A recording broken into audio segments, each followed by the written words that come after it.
Hey guys, tonight we slip quietly back, way back, to the dusty cradle of civilization where the streets are sun-baked, the sandals are questionable, and the paperwork is written in triangles.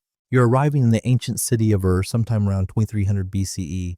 It's early morning, the kind where the air already tastes like burnt brick, and the scent of hot clay wafts through narrow alleys like a warning. Palm trees sway lazily along irrigation canals, and a pair of oxen grumble past, dragging a cart that's definitely seen better millennia. You're not a warrior, not a priest. You're something far nobler, in your own humble opinion. You're a bureaucrat, more precisely a junior scribe in the temple administration, which means your hands are permanently dusted with clay, your satchel clinks with half-dried tablets, and your handwriting is just good enough that no one's fired you yet. So before you get comfortable, take a moment to like the video and subscribe, but only if you genuinely enjoy what I do here. And hey, post your location and your local time in the comments. I always love seeing where in the world you're dozing off from. Now dim the lights, maybe turn on a fan for that soft background hum, and let's ease into tonight's journey together. You trudge past low mud brick buildings where sleepy vendors are already shouting over the price of onions.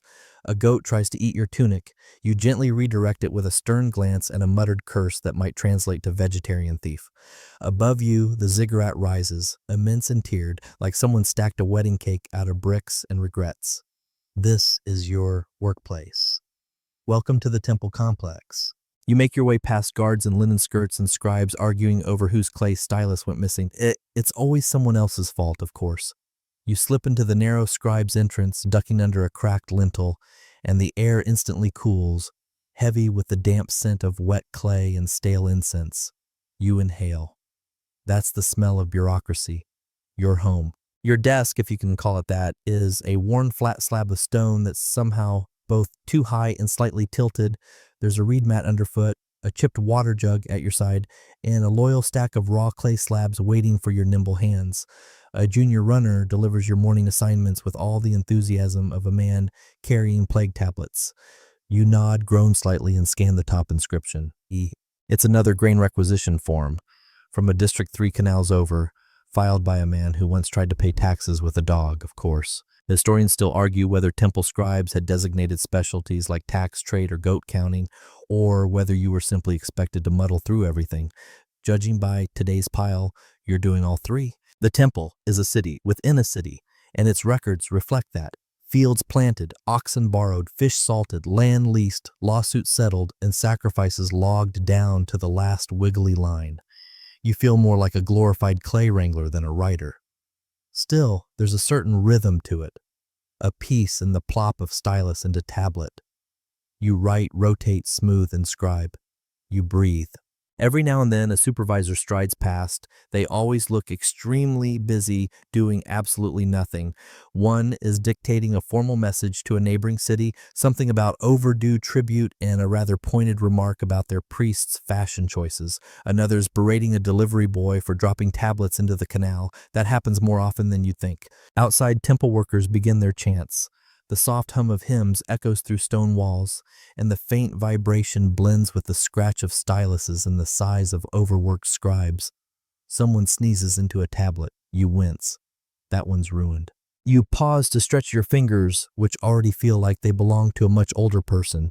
In the corner of the room, a small fire pit keeps the air warm enough to help clay set but not so hot that your eyebrows disappear. Last week, someone left a stack too close to the flames and melted 6 months of goat receipts. You're still hearing about it. There's a knock, well, more of a gentle bump. It's a new recruit clutching his first attempt at a delivery list. He looks like he's aged 10 years in a week. You offer a pitying nod and direct him to the filing area, which is really just a series of sun-baked shelves arranged in rough order, assuming no one's borrowed anything. As you settle back in, a courier stumbles in with an urgent dispatch, his sandals barely holding together. It's a list of temple donations from a nearby village. 3 baskets of figs, 1 old goose, and curiously, a gourd with attitude. You blink. Possibly a joke, possibly not. You scratch it down. When in doubt, document everything. Outside, the ziggurat bells ring softly, marking the end of the first hour. You're only 1 document deep and already behind schedule. A buzzing fly lands on your knuckles.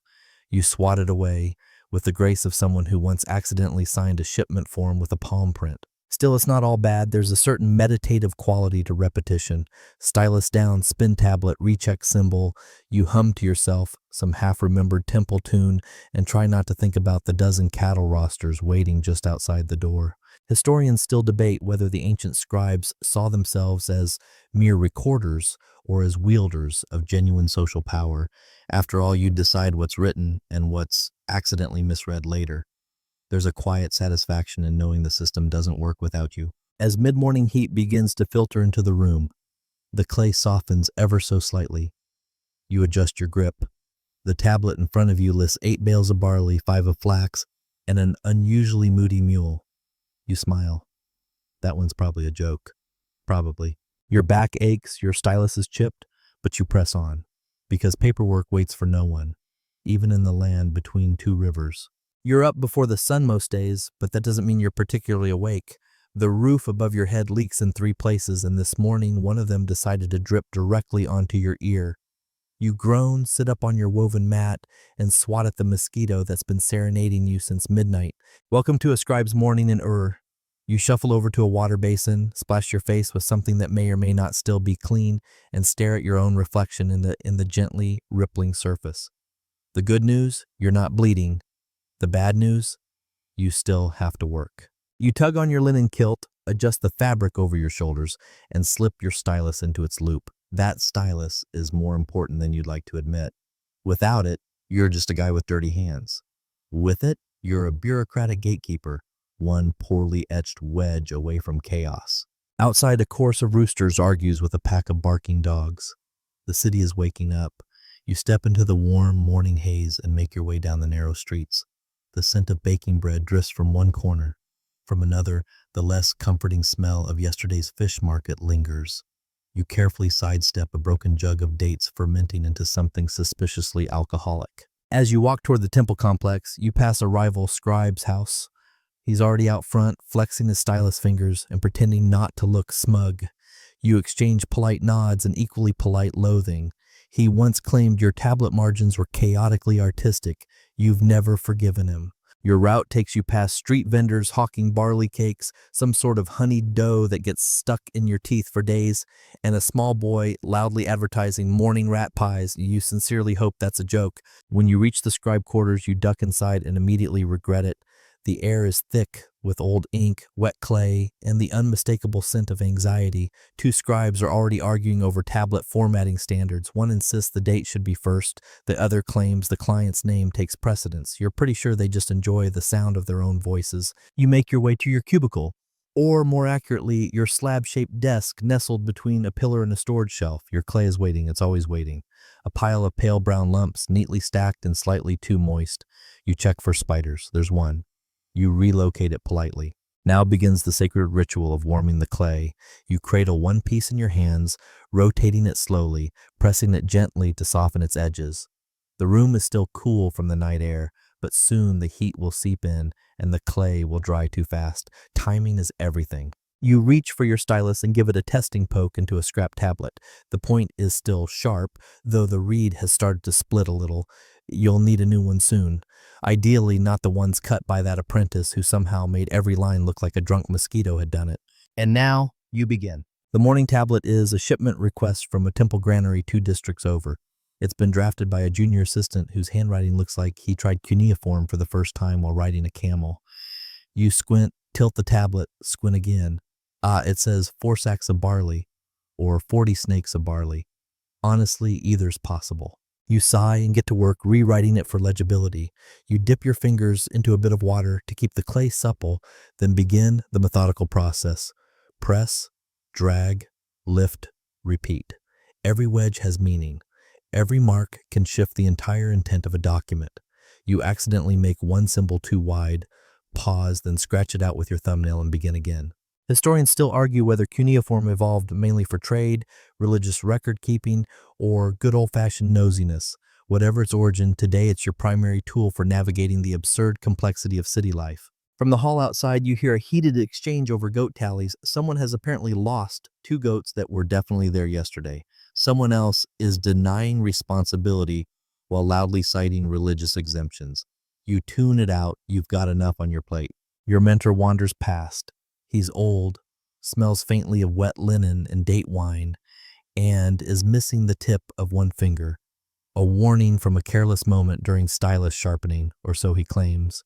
He glances at your tablet and grunts approvingly, then mutters something about spacing before moving on to harass a new apprentice. You pause for a moment, rolling your shoulders. The sunlight slants through the small window, catching motes of clay dust in the air. You take a sip from your water skin, which tastes like it was cleaned by a particularly lazy fish. Still, hydration is hydration. Then, with a sigh, you return to the tablet. This one's about livestock transfers, a recurring nightmare in your professional life. There's always someone claiming a cow wandered off, or a donkey was spiritually reassigned. Today's note is slightly more believable. A young calf fell into a canal and had to be fished out with some urgency. You pause and imagine the scene. Slippery banks, angry cow, wet scribe. You chuckle. One quirky tradition among scribes is the use of signature symbols, a tiny mark or doodle etched discreetly into the clay to indicate who completed the tablet. You add yours at the bottom corner, a crooked starburst you've convinced yourself is artistic. No one's corrected you yet. As the sun climbs higher, so does the chatter. Somewhere a storage tablet has gone missing, and panic ensues. You overhear someone claim it was borrowed for cross-referencing. That's code for accidentally dropped in the latrine. Still, the day rolls forward. By now, you've processed 2 land deeds, a tax payment log, and an absolutely infuriating request for a clarification of previous clarifications. You briefly contemplate quitting, then remember your only other marketable skill is catching frogs with a net. As your stylus scratches out another line, you feel the gentle rhythm of the morning settle into your bones. There's a strange sort of calm in bureaucracy. You're not building monuments, you're not fighting wars, but you're holding civilization together, one boring wedge at a time. You're halfway through your second tablet of the day, and your fingers already ache like they've been kneading bricks. The stylus digs, grooves into your thumb, your shoulders hunch from habit, and you've got a faint smear of clay on your cheek that you won't discover until sunset. Still, there's a certain pride in your work, especially when it involves the most sacred of all scribe tools, the stylus. The stylus is your sword, your brush, your entire career condensed into a carved reed. You keep it tucked in a small leather sheath like it's royalty, and frankly it should be. Without this unimpressive-looking piece of dried plant, no grain would be counted, no tax paid, no contract sealed. You glance over at your neighbor who's fidgeting with his third stylus this week. The tip keeps snapping and he mutters ancient curses under his breath, blaming the humidity gods.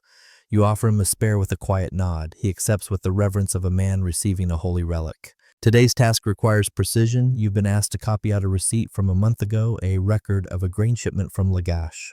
It was originally written in rushed script by a courier who clearly had a hot date and cold beer waiting, because deciphering it now feels like playing cuneiform charades. You squint, that might say 5 shekels of barley, or it might say fine sandals for barley. Either way, someone's going to be irritated. Cuneiform itself is a strange and wonderful system. Wedges, just wedges, pressed into soft clay in combinations that somehow represent names, numbers, animals, and even feelings. Sort of. There's no direct word for mild irritation at your coworker's smudgy handwriting, but if there were, you'd be using it now. Historians still argue whether cuneiform counts as an alphabet, a syllabary, or just the world's most complicated doodle system. You don't particularly care. What matters is you can read it better than most, and that gives you power, not sword-wielding conquest-type power, but knowledge power, which is sneakier. You begin the copy, carefully replicating each triangle and wedge, rotating the tablet just enough to get the right depth and angle. One wrong line, and half goat becomes half brother. That mistake got someone demoted last week. Your fingertips are covered in fine clay dust now, and you feel a sneeze creeping up. You pause, frozen in fear. One good sneeze could destroy the last 40 minutes of work. You manage to stifle it, and your tablet survives. Barely. A runner bursts into the room, panting, cheeks red from sprinting through the midday heat. He delivers a sealed clay envelope, a lump of hardened mud with a cylinder seal impression across the seam. That seal, probably carved by a master artisan, contains images of a man wrestling a lion and a goddess holding a sheaf of wheat. Very dramatic, probably unnecessary. You crack it open with a flat tool and unfold the tablet inside. It's a requisition form. 4 more tablets. You sigh. Clay is precious, even if it's literally dirt. The best stuff comes from the riverbanks. Soft, even, and easy to shape. The worst stuff comes from, well, your most recent shipment. It crumbles at the edges, smells faintly of fish, and dries faster than a gossip in a sauna. You take a short break, walking to the clay trough near the courtyard. There, a group of younger scribes knead wet clay with their feet, grumbling as the sticky mixture squishes between their toes. You try not to laugh. Everyone starts this way. You did. Once. You scoop a fresh lump and mold it gently in your hands. There's something meditative about it, the coolness of the clay, the quiet weight. You shape it into a square tablet and set it on your desk, ready for the next round of record keeping. In one corner of the room, a scribe is experimenting with layout, testing whether columns might make complex lists easier to read. It's radical. It's bold. It might even be organized. You watch with mild interest. Maybe this is the future. Meanwhile, your supervisor wanders past again, peering over shoulders. He stops behind you and grunts approvingly, then casually mentions you've made a minor spacing error on line 6. You freeze. He's not wrong. But also, that line was copied from someone else. You glance over at your rival. He smirks. The war continues. It's nearly midday now, and the temple bells chime again. You glance out the window where the light is nearly white, baking the stones in the courtyard. Somewhere a dog barks. Somewhere else, someone drops a tray of tablets and screams a word that's probably illegal in 3 city-states. You reach for your seal, your own personal cylinder. It's small, made of carved serpentine, and shows a humble goat grazing under a date palm. Not flashy, but it gets the job done. You roll it gently across the edge of a completed tablet. It leaves a clean, crisp impression. Your mark. Your work. Proof that you've done your duty one wedge at a time. You place the finished tablet on the drying rack, a series of slats over warm stones. It'll harden over the next few hours, then be stored forever, or until someone drops it, misfiles it, or uses it to level a chair. Your final task before lunch is to fill out a short summary list of trade goods: linen from the north, copper from the east, fish oil from the Gulf. Each item gets its own wedge code. You press, rotate, drag, press, rotate, drag. The rhythm is hypnotic. You start humming. Then you glance up and see the intern watching you with wide eyes, clearly impressed by your speed. You give a little wink, purely for style points. He drops his stylus out of sheer intimidation. You smile. In a world of kings and warriors, you are none of those things. But you are indispensable. You are the memory of this city, encoded in earth. And right now, you've definitely earned a break. You make your way to the archive room, and the moment you step in, it hits you. That rich, warm, absolutely suffocating smell of baked clay and ancient dust. It's like stepping into a brick oven that moonlights as a library. Welcome to Ur's beating heart of bureaucracy, the records chamber. It's everything you dreamed of as a young apprentice, only with more sneezing. The room is long and narrow, with ceiling beams sagging slightly, as if they, too, are weighed down by millennia of paperwork. Wooden shelves, uneven and groaning, hold thousands of clay tablets, some cracked, some fused from age and weather. They're organized with what one might generously call systemic chaos. Nobody is quite sure who invented the filing method here, but you suspect they hated future generations with quiet intensity. You squint at the nearest shelf. A cluster of labels dangle from bits of twine marked in shorthand cuneiform. Year of the high flood, to temple deliveries, goats mostly, and your personal favorite, to Miski. Seriously, don't touch. You ignore that last one, not because of the warning, but because you touched it last week and sneezed uncontrollably for 3 hours. Today, your task is simple.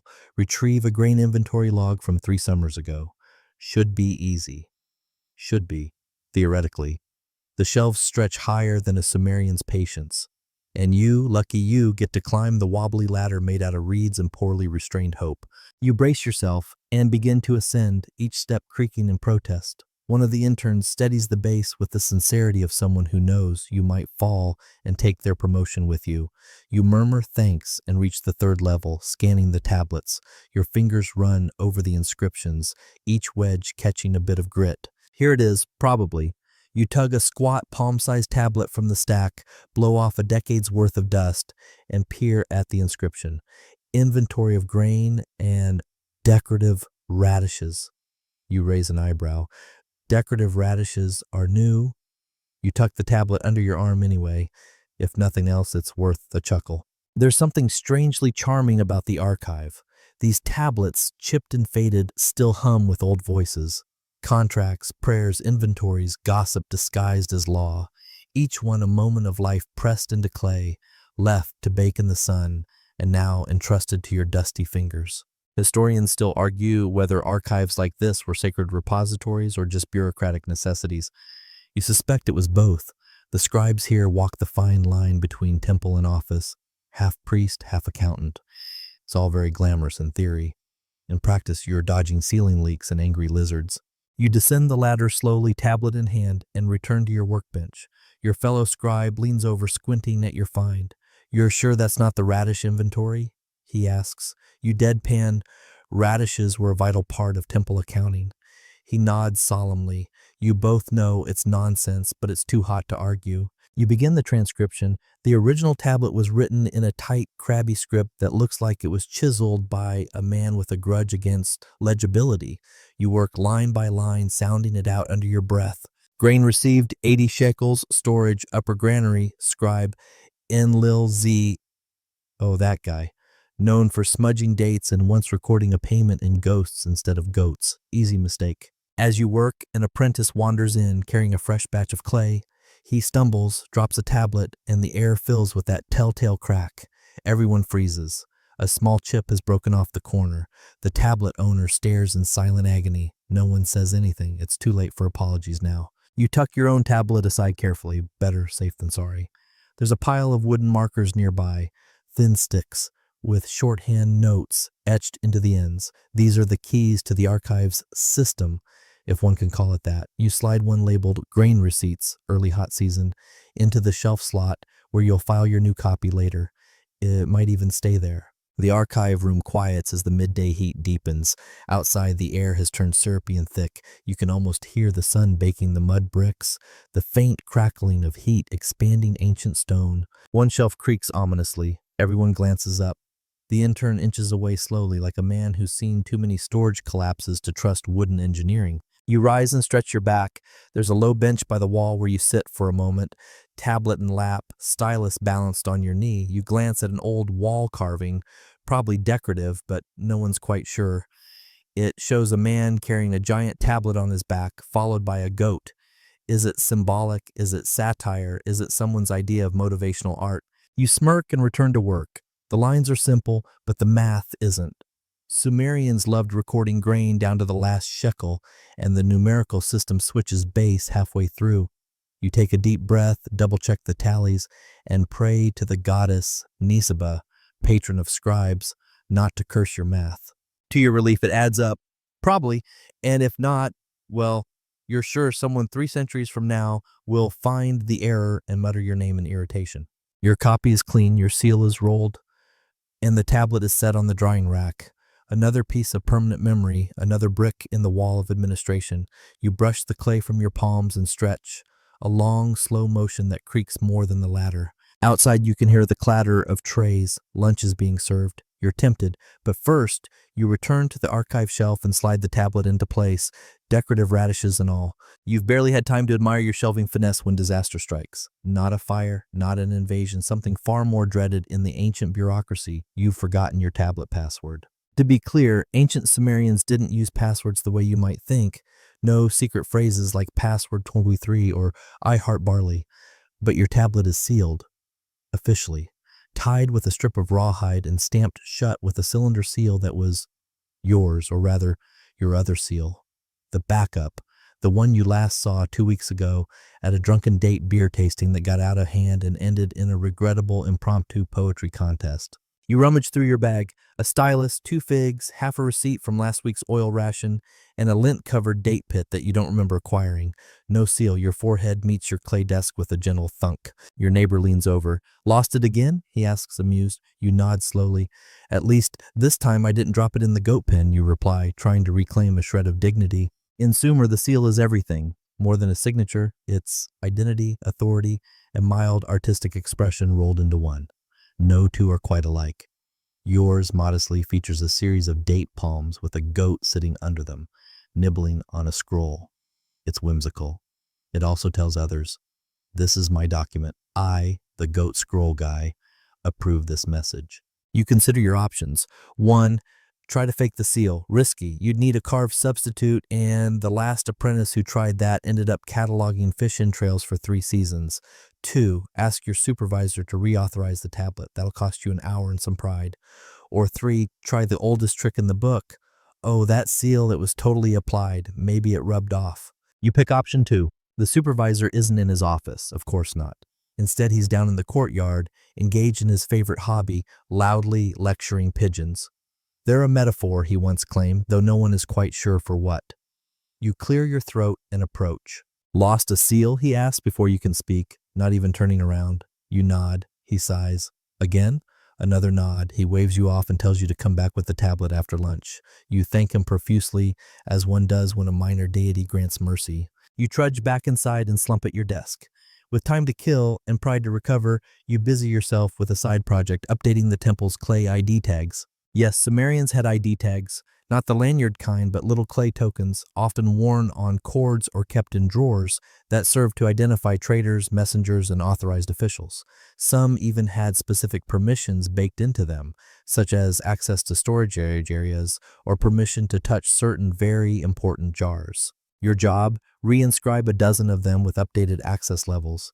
You press the clay smooth, then carve the user's name, usually a bundle of phonetic wedges followed by a title like Grainkeeper or Chief Goat Estimator. Then comes the tricky part, the access symbol. Each temple had its own visual code. Yours uses stars for the upper archive, wavy lines for the kitchens, and, rather ominously, a scorpion for restricted.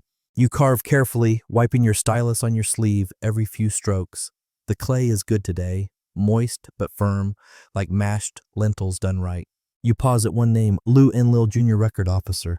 A familiar name, he's the guy who tried to forge a grain receipt by erasing the symbol for 5 and replacing it with 50, with his finger, which left a smudge so obvious it now lives in the training manual under what not to do ever. Still, his new token looks nice. You hand the finished tags to the intern who's been waiting nervously. Be careful, you say. Last time someone dropped one, the kitchen staff locked him out for 2 days and made him eat outside. The intern nods like you've just handed him a sacred relic. Historians still argue whether these tokens were more for identity, transaction tracking, or even magical protection. Some were buried with their owners, suggesting spiritual importance. Others were found in trash heaps, suggesting they lost that importance very quickly. After the tags, you spend a few minutes sketching new seal designs in the margin of a scrap tablet. Nothing official, just ideas. A winged duck with a scroll, a barley stalk wrapped around a fish, a man yelling at a basket, all possible contenders. You'll probably go with something modest. Probably. The supervisor returns from his pigeon confrontation and motions you over. You present the unsigned tablet with both hands. He frowns, scans it, sighs theatrically, then rolls his own seal across the seam. The impression is perfect. 3 lions, a crescent moon, and a set of extremely smug eyes. There, he says, next time keep track of your goat. You nod. You don't argue. You just bow, retreat, and cradle the tablet like a newborn. It's official now. Blessed by bureaucracy. As you return to your desk, the sun outside dips slightly, casting golden light across the courtyard. The air still hums with heat, but there's a softness to it now, a lull. The sound of styluses scraping clay grows quieter, as if even the tablets are taking a breath. You set your tablet in the outgoing pile and reach for the next. Another requisition form, another day. But for now, you can rest easy knowing your identity crisis has been averted, thanks to clay, seals, and a supervisor with a surprisingly lenient mood. It's late afternoon now, and the temple walls radiate a low, constant warmth, as though the entire building has decided to slowly cook you from the soles up. You've already consumed your daily quota of watery date juice, and your satchel is lighter now, mostly empty tablets and a crushed barley cake you're saving for emergencies or extreme boredom. Today's second most puzzling tablet has just arrived. It's stamped with an elaborate seal featuring crescent moons, wavy lines, and an eagle aggressively balancing a basket. That tells you exactly who it's from. The senior temple administrator, priest, bureaucrat, and part-time drama magnate.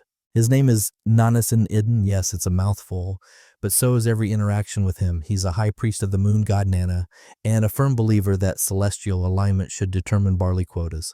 He once delayed a shipment of fish for 3 days because Jupiter was in a bad mood. You can't make this stuff up. The tablet is a directive, something about reconciling lunar offerings from 3 provinces. It includes the phrase urgent and sacred, which is bureaucratic code for I don't want to do this, so now you have to. You roll your shoulders, crack your knuckles very gently, clay dust makes them creak ominously, and get to work. The temple hierarchy is a web of priest managers, scribe auditors, grain overseers, and the occasional mysterious advisor who just seems to hover around muttering about omens and eating other people's snacks. It's hard to tell who outranks who sometimes, especially when titles get long enough to be mistaken for epic poems. Nanasin-Idin sits at the top of this pyramid, spiritually and administratively. He wears layered robes, carries at least 2 styluses in his belt, for flair mostly, and never touches a tablet himself.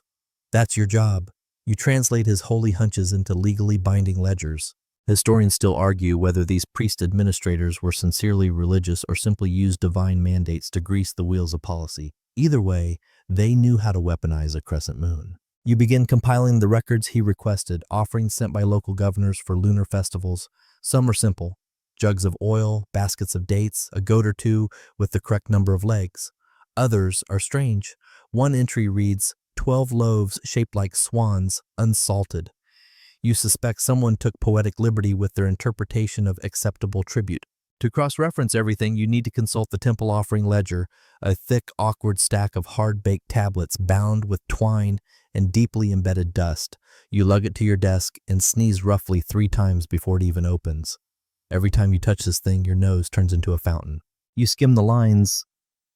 Some scribes in the past had beautiful flowing wedge strokes, others less so. You hit a particularly scribbly passage and mutter, "Was this written by a nervous donkey?" No one laughs. They're all too tired to care. As you align the dates, you notice something peculiar. One province, Sippar, has submitted its lunar offerings on the wrong cycle. Twice, once during the new moon, once during a solar eclipse. That's a big no-no in the world of sacred schedules. Nana is very particular about his moons. You mark it for flagging. This will require a formal message, possibly an inner-city courier, and a lot of apologetic wedges. You start drafting a diplomatic correction, something like, "Honored officials of Sippar, we humbly request your attention to the appropriate astral conditions," which is ancient speak for "stop messing this up." You seal it with your cylinder and set it aside for courier pickup. The poor runner will probably have to jog 10 miles through desert scrub and sandflies just to deliver it. You make a mental note to sneak him an extra barley cake. Meanwhile, another administrator drops by. This one wears a small sun amulet, which means he's on Team Utu, the sun god. There's a bit of healthy rivalry between moon and sun factions in the temple. Nothing violent, just the occasional passive-aggressive commentary like, "I'm sure the darkness understands what's best," or, "At least our god rises every day." This sun scribe, Tizkar Enlil, is here for a different reason. He hands you a waxy palm leaf scroll with a detailed list of repairs needed in the temple kitchens. You're about to tell him you don't handle maintenance when you spot the seal, Nanasin-Idin's, which means somehow this too is your problem. You add it to the ever-growing stack and jot a note to send carpenter to inspect stove 3, which is apparently leaking divine fire, probably just smoke, probably. A light breeze stirs the room as you crack open another window. The scent of incense from the altar drifts in, mixing with clay, dust, and the faint tang of overcooked lentils from the kitchens below. You breathe deeply. Could be worse. You glance at your task list. It's longer than it was an hour ago, of course. Bureaucracy always expands to fill the available afternoon. You take a moment to doodle in the corner of a rough tablet. A little moon with legs, a goat riding a chariot, nothing dramatic. Just a quiet rebellion against the ceaseless churn of sacred barley logs. You finish the lunar offering summary with a final stamp of your seal and the phrase, "under divine witness." It's standard closing language, but you like the way it sounds. Makes your otherwise boring work feel just a little more magical. Just a little. You set the tablet on the top of the outbox stack. With any luck, Nanasin-Idin will glance at it, nod sagely, and declare the moon's favor restored, or he'll toss it on a pile and forget it existed. Either way, your job is done. You lean back, let your hands fall to your lap, and close your eyes for a moment. Somewhere far above, the moon is invisible in the daytime sky, but you imagine it there anyway, smirking softly at the chaos its high priest causes. You pull your stylus from its loop, press it into fresh clay, and whisper, "Let's try not to lose this one." The afternoon heat presses in like a thick blanket made of sun and poor decisions. You've just set down your stylus when a panicked shout echoes through the hall. 2 cows are missing! You sigh slowly, dramatically. You were this close to slipping into a food coma, and now there are livestock-related emergencies. Again. The voice belongs to a junior clerk from the temple granary. He's red-faced, panting, and covered in straw. That's never a good sign. You raise an eyebrow. Did they walk off on their own, you ask? Or did someone forget to secure the pen again? He mutters something about unexpected fence looseness and possibly mischievous intent. Translation: someone left the gate open, and the cows saw their chance. You follow him into the administrative chamber where an ad hoc tribunal has already formed. 3 scribes, 2 animal overseers, and 1 very stressed cowherd are squinting at a clay tally sheet like it personally insulted their ancestors. The tablet in question lists 27 cows. The physical count reveals only 25. Suspiciously, the count was 27 yesterday. You're now involved in what historians would one day call the great bovine accounting crisis of Ur. You pull out your stylus and get to work. First step, verify the last inventory. The most recent tablet is smudged in one corner and includes an ambiguous wedge that might mean extra calf or very fat goat. You gently set it aside. Useless. Next, you question the cow herd. He's sweating more than the cows probably are and keeps nervously tugging at his belt. They were there last night, he insists. All of them. I counted twice. Before or after the beer, someone asks. The room goes silent. He shrinks a bit. During, you exchange looks with the other scribes. You'll have to do this the hard way. Out come the backup logs and tablets from last week, last month, and the last lunar festival. You begin reconstructing the cow record, cross-referencing arrival times, grazing assignments, and past incidents involving missing livestock. One interesting pattern emerges. The same 2 cows have been logged as temporarily moved for religious ceremony 4 times in 3 months. That's suspicious. No one's had that many religious ceremonies involving cows since the goat chariot priest tried to start his own cult. You dig deeper. A name appears repeatedly in those entries. Mebaragesi, assistant to the granary overseer and self-proclaimed cow whisperer. You raise your eyebrows. Where's Mebaragesi, you ask. The cowherd fidgets. He may be out verifying field alignments. Translation, you ask. Nap under the date trees. You dispatch a runner to find him, preferably before the moon sets. Meanwhile, the rest of you move the cow count to the courtyard. Yes, you're doing a physical inventory. You join the grim procession to the animal pen. 25 large, vaguely resentful cows blink at you. One attempts to eat your reed stylus. You dodge barely. The cowherd identifies them by horn shape, coloring, and personality. That one's grumpy, that's sleepy, that's the one with the weird spot. You're unconvinced. You begin carving a new tablet. Recount of temple herd. Late hot season. Every cow gets a line. You note size, markings, and location. You pause on number 17. She appears to be unusually smug. You log that too. For science. As you wrap up, the runner returns with Mebaragesi. He's dusty, bleary-eyed, and trying very hard not to look like someone who is definitely just napping. You confront him gently. The missing cows? He clears his throat. Ah, yes, I borrowed them. For temple plowing. In the middle of the dry season, you ask? He hesitates. Symbolic plowing. You sigh. Deeply. Turns out, he promised the cows to a cousin running a side project in ceremonial farming. Not illegal per se, but definitely frowned upon, especially since no one documented it. You escort him back to the scribe hall where he is gently but firmly reprimanded by having to dictate a formal apology tablet. It includes the phrase, accidental mismanagement of sacred livestock, which you're pretty sure is the most bureaucratic way anyone's ever said, I forgot to tell you I borrowed your cows. Historians still argue whether such events were isolated errors or symptoms of broader corruption in temple-run economies. Judging by Mebaragesi's face, you're leaning toward extremely human mistake. You finalize the inventory tablet, add a correction note referencing the temporary relocation, and attach a tiny clay tag labeled Urgent Moo. It's not standard protocol, but it'll help it stand out on the shelf. By now, the sun hangs low, bleeding orange across the city's rooftops. The cows, blissfully unaware of the chaos they've caused, munch contentedly on straw. One of them moos at you with what might be judgment. You squint at her and say, you'd be a lot easier to manage if you had paperwork. She blinks. You return to your desk, dust on your tunic, your stylus slightly chewed. Another day, another livestock mystery resolved. Tomorrow will bring more missing goats, mislabeled flax, and perhaps, If you're lucky, someone trying to classify a chicken as a tax deduction. You return to the scribe hall with a slight limp. Turns out, chasing paperwork and cows uses muscles you didn't know you had. As you slump into your seat, a runner appears with a clay envelope sealed in an unfamiliar pattern. Concentric spirals and a stylized fish. You squint. That's the mark of the Temple of Ningal, goddess of dreams and mother of the moon god. You know what that means. You've been promoted? Well, not promoted in the you now get your own office and interns who make tea kind of way. It's more the congratulations, you're now responsible for even more paperwork, some of it sacred kind of promotion. And just like that, you've become a tax clerk. You cradle the sealed message like it might bite. Being assigned to tax duty is equal parts honor and punishment. It means you're good with numbers and also just gullible enough to take the blame when barley goes missing.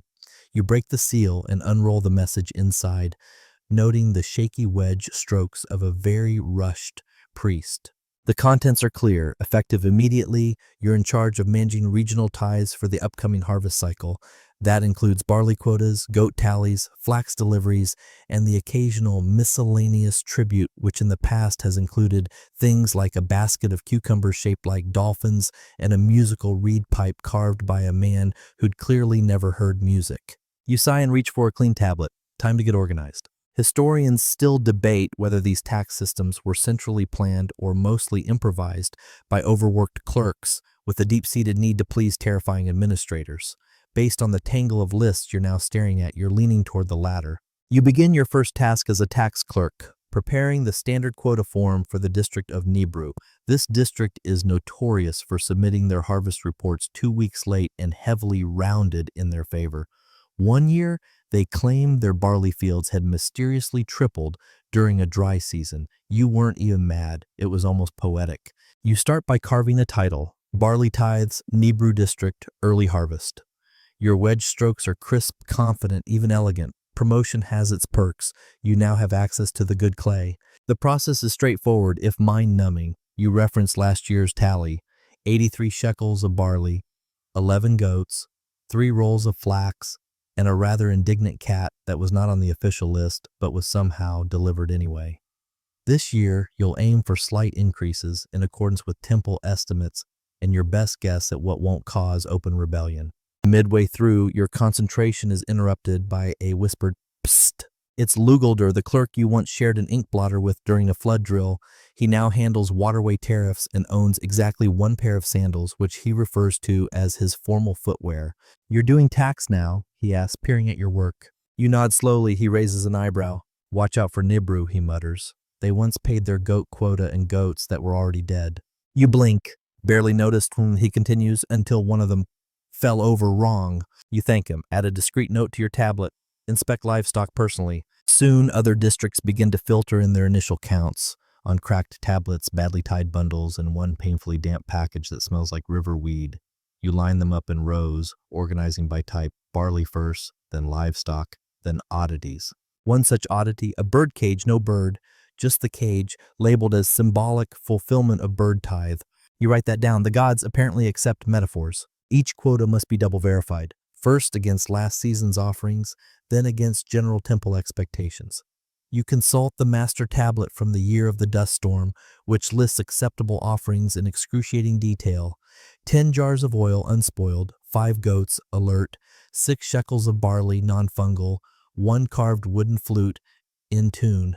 You run your finger down the list, checking entries as you go. A few match perfectly, others less so. One district submitted 2 goats worth of cheese instead of actual goats. You write back politely requesting clarification. As the afternoon stretches on, your desk begins to resemble a clay quarry, tablets in every stage of completion, some raw and wet, others neatly stacked and sealed. You flag 3 for revision, send 5 for approval, and 1 to the complaint bin after it arrives with no name and simply reads, "Take it up with the cows." You even find yourself enjoying it in a strange way. The rhythm, the numbers, the quiet math of civilization humming beneath your hands. You're not just counting barley, you're measuring belief, order, faith in the system, even if that system includes metaphorical birds and expired goats. By late afternoon, you've completed the Nibru quota and drafted reply tablets for 2 more districts. Your stylus is warm from use, your clay fingerprints have invaded every crevice of your robe, and your back is just beginning to develop a dramatic opinion about how long you've been hunched over. You seal your work with your cylinder, goat, scroll, and date palms, and slide the finished tablets onto the outbound rack. One of the younger scribes gives you a small nod of respect, or perhaps exhaustion, hard to tell. You lean back just for a moment and gaze at the temple ceiling. It's cracked in places, patched with bits of plaster and straw. A spider dangles lazily from a reed beam, spinning something complex and probably more coherent than this year's goat tally. Still, you feel accomplished. You've joined the ranks of the temple's most trusted, not warriors, not priests, but the true lifeblood of Sumer, people who know how many goats were promised, how many actually arrived, and which ones had too many legs. But for now, the cows are counted, the tablets are sealed, and your job is temporarily done. You're beginning to notice something odd, not in the scandalous 2 scribes caught smooching in the flax storage sort of way, but in the more subtle, bureaucratically thrilling sense. It starts when you receive a request for an inventory audit from the temple of Ninurta, god of war and agriculture, because apparently those two go hand in hand. The request is plain enough. Confirm the delivery of 6 bales of barley, 4 jugs of oil, and 1 stamp seal. That last item makes your ears perk up. Stamp seals are serious business. Unlike the long cylindrical seals you use daily, stamp seals are more personal, often pressed by hand, not rolled, and usually belong to minor nobles, merchants, or temple staff with something to prove. Some are carved with animals, constellations, or whole tiny scenes like little stories frozen in stone. And this particular one, it was supposed to be carved from lapis lazuli, imported, pricey, easy to lose, and even easier to borrow permanently. You set the barley and oil aside and focus on the seal. The tablet indicates it was handed over to the temple 2 moons ago by a merchant from Elam. You dig through the archive, brushing past goat logs and lentil spreadsheets until you find the original record. It's there, kind of. The delivery is logged, but the seal is listed as pending verification. That's odd. You pull out another tablet, then another. A pattern begins to emerge. The seal shows up in multiple places. Always received, never verified. Like it keeps floating through the system, present but elusive. Much like your cousin who owes you 6 shekels and hasn't been seen since the last eclipse. You draft a summary. Stamp seal, lapis, delivered, listed, not confirmed. Origin, Elam, purpose, unclear. You pause. Technically, it was supposed to be used for authorizing grain receipts, but no such documents bear its impression. You raise your eyebrows. A few colleagues gather around as you explain the pattern. One suggests maybe it was stolen. Another suspects a scribe was using it unofficially. A third, more dramatically, whispers it's cursed. You ignore that last one, mostly. Historians still argue whether the proliferation of seals in Sumerian administration reflected a growing bureaucratic paranoia or just an obsession with looking important. Either way, the more complicated the seal, the more likely its owner was compensating for something, possibly a lack of goats. You decide to examine the seal impressions in the registry tablets, and there, among barley invoices and temple attendance logs, you find it, a small, square impression with a lion surrounded by stars. You lean in. It's shallow, sloppy, almost as if someone carved a fake. You sit back, stylus tapping your chin. This is now a mystery. You begin tracing the seal's paper, or rather clay trail. It's mentioned in the merchant's ledger, then again in a priest delivery note, and most recently in a list titled Objects Temporarily Assigned to Storage During Ritual Reconstruction. You frown. That's code. Ritual reconstruction usually means someone made a mess and is now pretending it was on purpose. You march to the storage area, a cool, dark room that smells of beeswax, dust, and old sandal leather. The shelves are labeled, loosely, and you scan each for the telltale spiral fish seal that first caught your attention. And there it is, a clay jar labeled Assorted Objects. Do not open without witness. You open it. Inside are a few broken styluses, a bone comb, a tablet half-eaten by mice, and at the very bottom, a lapis stamp seal. You lift it gently. It's surprisingly small. The lion carving is delicate but worn. You press it into a scrap tablet. The result? Not a lion. It's a fish surrounded by scribbles that vaguely resemble barley. You blink. The original description was incorrect. This isn't the line of authority, it's the fish of agricultural productivity. Entirely different stamp, same level of dramatic importance, but a completely different god. You walk back to your desk, seal in hand, trying to decide whether this is an honest mistake, a prank, or a bureaucratic fever dream. You log the error in your tablet. Seal misidentified. Fish iconography confirmed. Possible misfiling or symbol drift. Correction advised. Your supervisor peers over your shoulder. That the lion seal from Ninurta's temple? He asks. You show him the fish. He nods solemnly. Well, at least it's aquatic. He walks away. You set the seal aside, mark it as returned, and roll your own cylinder onto the corner of the new tablet. It's done. Mystery solved, more or less. The seal was never missing, just misidentified, misfiled, and possibly misworshipped. And as you finish the report, another scribe leans over and says, you know, I had a cousin who used a fish seal once. He claimed it improved barley yields. You reply, did it?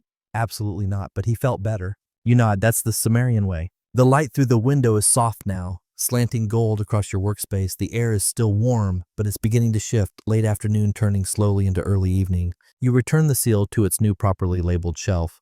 Fish agricultural, not lion divine authority. It seems like a small thing, but small things matter when your entire civilization is built on tiny wedges pressed into soft earth. You stretch, let your hands relax, then you look to the next tablet in the queue. A sheep requisition form. Of course it is. You're about to begin that sheep requisition tablet. Honestly, it looked harmless when a courier arrives in a flurry of dust and apologies. He's holding a clay envelope like it's made of scorpions. It's from the Southern District Office, he whispers, as if that alone is a curse. You take it gingerly, noticing that the seal has been tampered with, not broken exactly, more like reapplied, a little off-center, like someone tried to pretend nothing happened. You narrow your eyes. You crack the seal and unroll the tablet inside. It's a routine livestock summary, or it should be, but something's off. The numbers don't line up. According to this, one estate transferred 20 head of sheep, yet the ledger from last week already accounts for those sheep. Same estate, same quantity. Either they're doing creative double counting, or someone's getting very bold with their clay-based fraud. You grab the prior week's tablet and compare the entries side by side. Identical descriptions, identical seal impressions, identical smudge. And there it is, a hairline crack in the corner of the new tablet where the clay didn't dry evenly. That's unusual for this scribe. His tablets are usually flawless, painfully neat, annoyingly symmetrical, but this one, it feels rushed. You look up, catch the courier trying to shuffle away quietly. Wait, you call, where did you get this tablet? He freezes. From a box in the storage shed. Was it sealed? He winces, sort of. You rub your temples. You already know where this is going. Tablet fraud isn't unheard of, but it's rare, mostly because clay is permanent. It's hard to fake an entry without someone eventually noticing, but still, ambitious scribes or desperate officials occasionally try to bend the numbers, and sometimes they get creative. You summon the suspected tablet's author, a scribe named Aradnanar. He's tall, fidgety, and always carries 3 styluses for reasons no one quite understands. When he arrives, you hand him the tablet and say nothing. He scans it, his eyes flicker, his fingers twitch. He murmurs. Interesting. Curious formatting on line 3.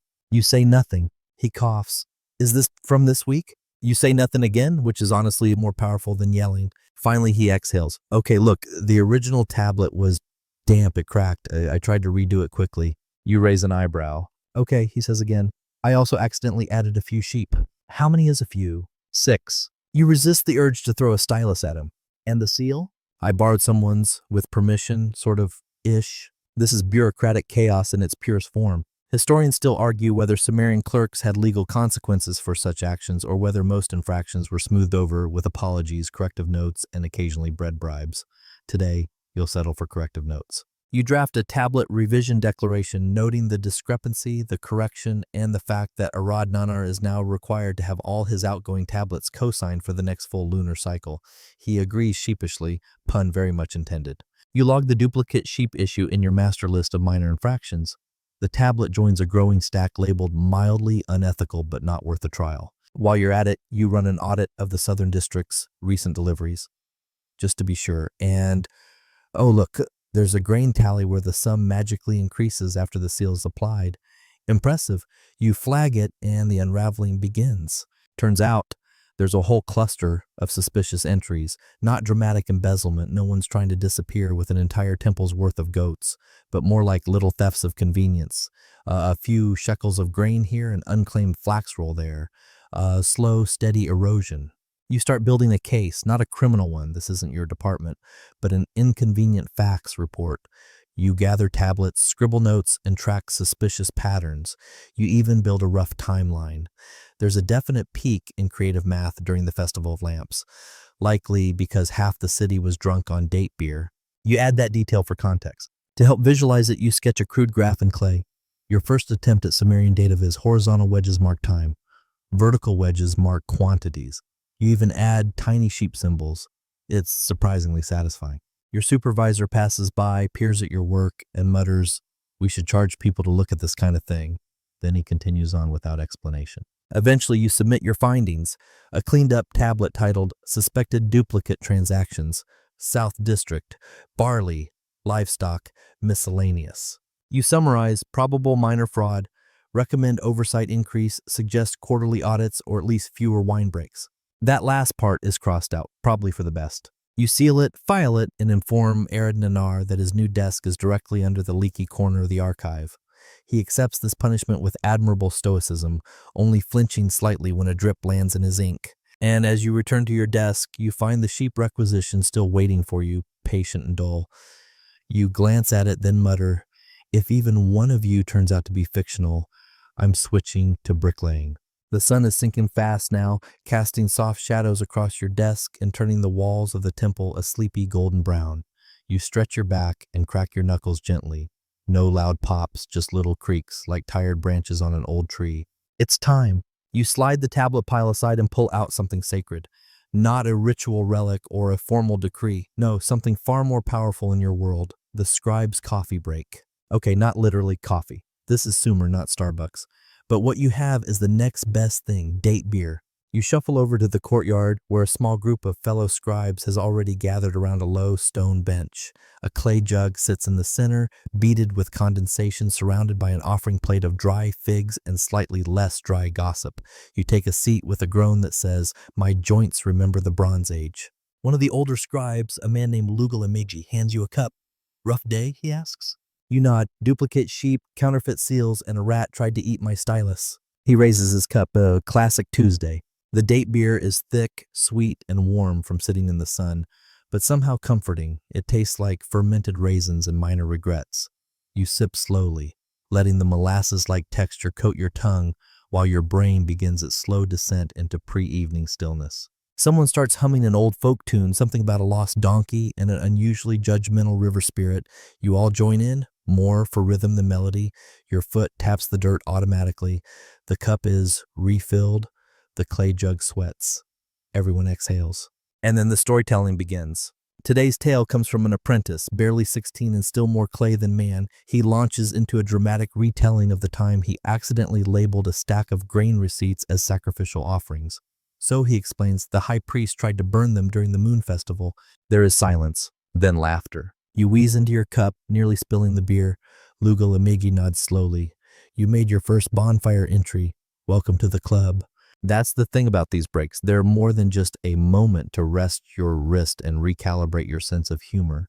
They're a ritual of their own, a chance to bond over smudged tablets, mismatched tallies, and the time someone accidentally mailed a love note to the kitchen staff instead of their crush.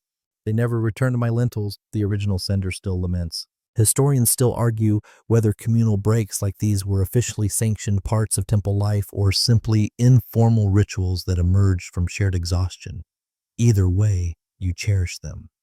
In these small circles, over fig crumbs and warm beer, scribes become more than scribes. They become survivors. You lean back against the sun-warmed bricks, eyes half-lidded, letting the voices wash over you. One scribe is ranting about his new intern who alphabetized the archives by flavor. Another's debating whether chicken scratch wedge strokes should be punishable by exile. You let your mind drift. The scent of clay and dried palm leaves. The sound of sandals on sandstone. A breeze that finally, mercifully, doesn't feel like dragon breath. And the occasional soft clink of ceramic as someone refills the jug with the slow reverence of a priest performing a sacred rite. Your mind begins to wander even further. What if you could invent a better brake system, a rotation schedule, formal seating, maybe even tiny cushions? You imagine presenting the idea to the administration. They'd probably nod thoughtfully and then assign you to the goat ledger for dreaming above your station. Still, a scribe can dream. Eventually, the group begins to disperse. The apprentice is sent back to copy grain inventories as penance. Lugalamegi wanders off to record something he'll probably forget halfway through. You rise, slightly buzzed and definitely more relaxed. You rinse your cup in the small basin near the courtyard gate and dry it on the hem of your robe. It leaves a brown streak, but who's going to notice? As you return to your desk, the halls are quieter. Shadows stretch long across the floor. Somewhere a pigeon coos, somewhere else a dog barks at nothing in particular. You sit again, your stylus is warm from the sun. You smooth out a fresh clay slab and start carving a simple inventory. A shipment of reed baskets and fish oil jars from a river village that always forgets to write dates. Your strokes are slower now, not because you're tired, though you are, but because you're savoring the rhythm again. The wedge-press drag, the soft whisper of stylus on clay. You pause to scratch your cheek with the clean end of the stylus. There's a little line of date beer at the edge of your mouth. You leave it. You finish the tablet with your seal, roll it carefully across the surface, and admire the clean impression. You file it on the rack, third shelf down, right side, next to the one labeled Misc Fish Incidents. Because of course that's a thing.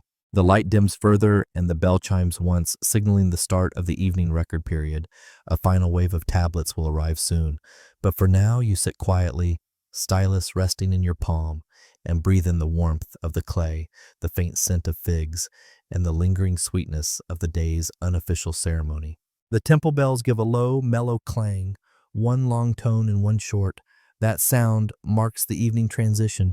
Time to begin the sacred inventories, not just for taxes or trade, but for the afterlife. You glance at the doorway just as two white-robed assistants shuffle in, hauling a basket between them. It's stacked with ceremonial objects, folded linens, small jars, a wooden comb, and one very tired-looking bronze mirror. Following them is the high mortuary priest, who always smells like cinnamon, sweat, and stubbornness. He walks slowly, dramatically, like a man who's read too many epic poems about himself. "Ready for the burial inventory?" he asks, as if anyone ever is. You nod in motion toward your desk. This is the burial of a mid-level temple priestess named Nin Masara. She wasn't royalty, but she wasn't just anybody either. Her send-off will be respectable, measured, and more relevant to you, documented in agonizing detail. You smooth out a wide slab of clay and prepare to begin. First come the textiles, 3 ritual shawls, 1 embroidered tunic, and a ceremonial veil that frankly looks like it's seen better decades. You note each item with its proper designation, marking the type, dye color, mostly faded indigo and was once saffron, and intended placement in the burial bundle. Next are the cosmetics, 1 jar of coal, a small chunk of rouge made from crushed berries or possibly powdered brick, historians still argue, and a curious tin of scented oil labeled "for moonlit skin." You raise an eyebrow at that. Maybe she was planning to impress someone in the afterlife. The priest lists each item with the solemnity of a man who once wept over a misplaced sandal. You dutifully press every detail into the clay, what it is, who donated it, and where it will be placed, head, feet, or miscellaneous surroundings. Then come the personal tokens, a child's carved toy lion, a string of worn lapis beads, and a miniature tablet with a tiny prayer etched in flawless wedge strokes. That last one is particularly beautiful, so small you can barely believe someone managed to fit an entire poem onto it. You record it carefully, noting, "Prayer tablet, 4x2 wedges wide, legible miraculously." Historians still debate whether burial goods were purely symbolic or believed to function practically in the afterlife. Judging by the sheer volume of sleeping oil and travel-sized containers being included, you suspect many Sumerians prepared for death like they were packing for a long road trip. The priest pauses mid-recitation to ask, "Do you need more clay?" You nod and he waves for an assistant to bring in another slab already smoothed and moist. You appreciate that. Few things ruin a sacred moment faster than yelling for backup mud. Next come the offerings, 5 loaves of barley bread, 2 jugs of date wine, 1 sealed, 1 mysteriously not, and a fruit basket containing an apple that looks suspiciously shiny for something that's supposed to be spiritual. You note all of it, even the wine with the suspiciously cracked seal. Then he presents something new, a funerary tablet. This one you'll copy word for word. It's a poetic farewell inscribed earlier by a scribe who's clearly more philosophical than accurate. The lines are lovely but wobbly. You read aloud as you transcribe. Let the moon lift your dreams. Let the river carry your name. Let no goat wander near your tomb. That last line, possibly metaphorical, possibly a neighborhood issue. As you inscribe it onto your tablet, the rhythm settles into you. You're not just writing, you're participating in something older than memory, part ritual, part paperwork, part poetry. You pause and ask, "Where's her staff?" The priest blinks. "Staff?" "Ceremonial staff," you say, gesturing to the item listed in her personal record. Ebony wood, topped with a bronze flower. There's a tense moment of tablet shuffling and muttered curses. Finally, someone finds it wedged between two reed mats. You log it triumphantly. It may be symbolic, but you're not about to let a bronze flower mess up your ledger. You finish the inventory with the official closing line. All items tallied, sealed, and witnessed under the name of Nana. Then carefully, you roll your cylinder seal over the bottom, imprinting your goat, scroll, and date palms once more. The clay takes it perfectly. The priest nods. "Thank you, scribe." You nod back, then add the tablet to the official collection for this evening's burial. Later, it will be filed in the temple's sacred archive, possibly never to be read again, unless someone in the distant future wants to argue about what counts as a ceremonial comb. As the funeral team begins to leave, the youngest assistant pauses beside your desk. "She requested music," he says softly, "said she wanted laughter in her tomb." You raise your eyebrows. He shrugs. "We gave her a rattle." You smile, quietly. You jot one last note on your tablet, one clay rattle carved with spirals. Function, joy. The hallway is quiet now. The air has cooled slightly, and you can hear the faint echoes of evening chants rising from the temple courtyard. Somewhere, a drum beats slowly. Somewhere else, a pigeon takes that as its cue to scream directly into the void. You lean back in your chair, exhale, and rest your eyes for a moment.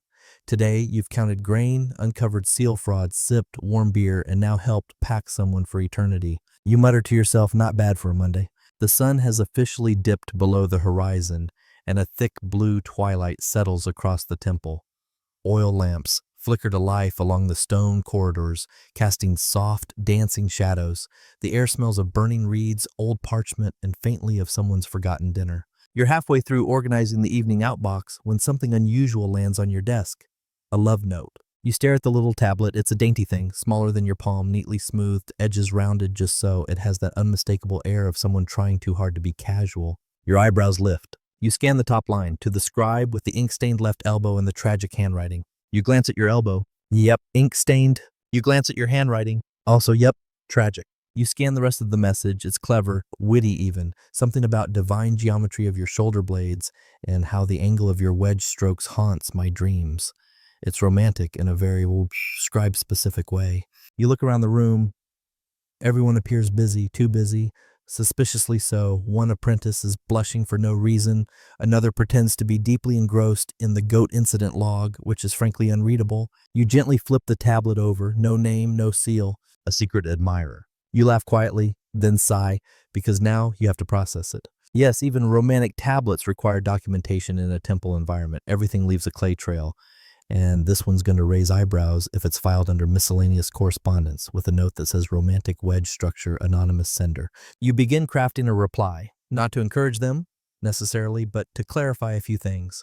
For instance, if they're going to praise your handwriting, they should at least be honest about the part where it sometimes looks like goat tracks in mud. If they want to remain anonymous, they probably shouldn't describe your exact elbow ink stain, which you've only acquired this week while reorganizing the cursed shelf. You do appreciate the metaphor comparing your wedge formation to the geometry of ziggurats under starlight. That's actually kind of poetic. You keep your response brief, witty, just enough to let them know you saw it, appreciated it, and will be watching closely the next time someone writes with overly decorative wedge flourishes. You don't seal the reply. You simply place it on the message rack and wait.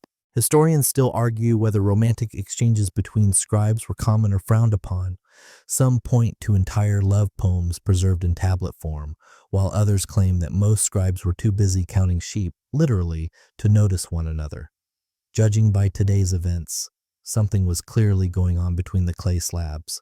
As you wait, you take a quick walk past the outer corridor where the breeze flows more freely. The moon is rising, a thin crescent hovering just above the rooftops. You can hear distant music from the upper temple, a flute maybe, or a very determined reed pipe. When you return to your desk, the tablet is gone. No one makes eye contact. You smirk, the game is afoot. Later, you'll probably find another note, perhaps hidden in the margin of a requisition form or tucked inside a wrapped delivery of scrolls. You can already imagine the possibilities. I find your grain tallies intoxicating, or meet me by the second water jug. Bring your stylus. But for now, you return to your regular tasks. A messenger has just dropped off a shipment log from the docks. It's a long one, including 5 jars of fish oil, a shipment of reeds for mat making, one very confused monkey, accidental stowaway, and for some reason 1 amphora marked do not open until festival. You mark each item carefully, noting the monkey's probable fate as reassigned to temple garden duties. As you near the end of the log, you notice one final line, a set of small, unmarked tablets, gift from an admirer.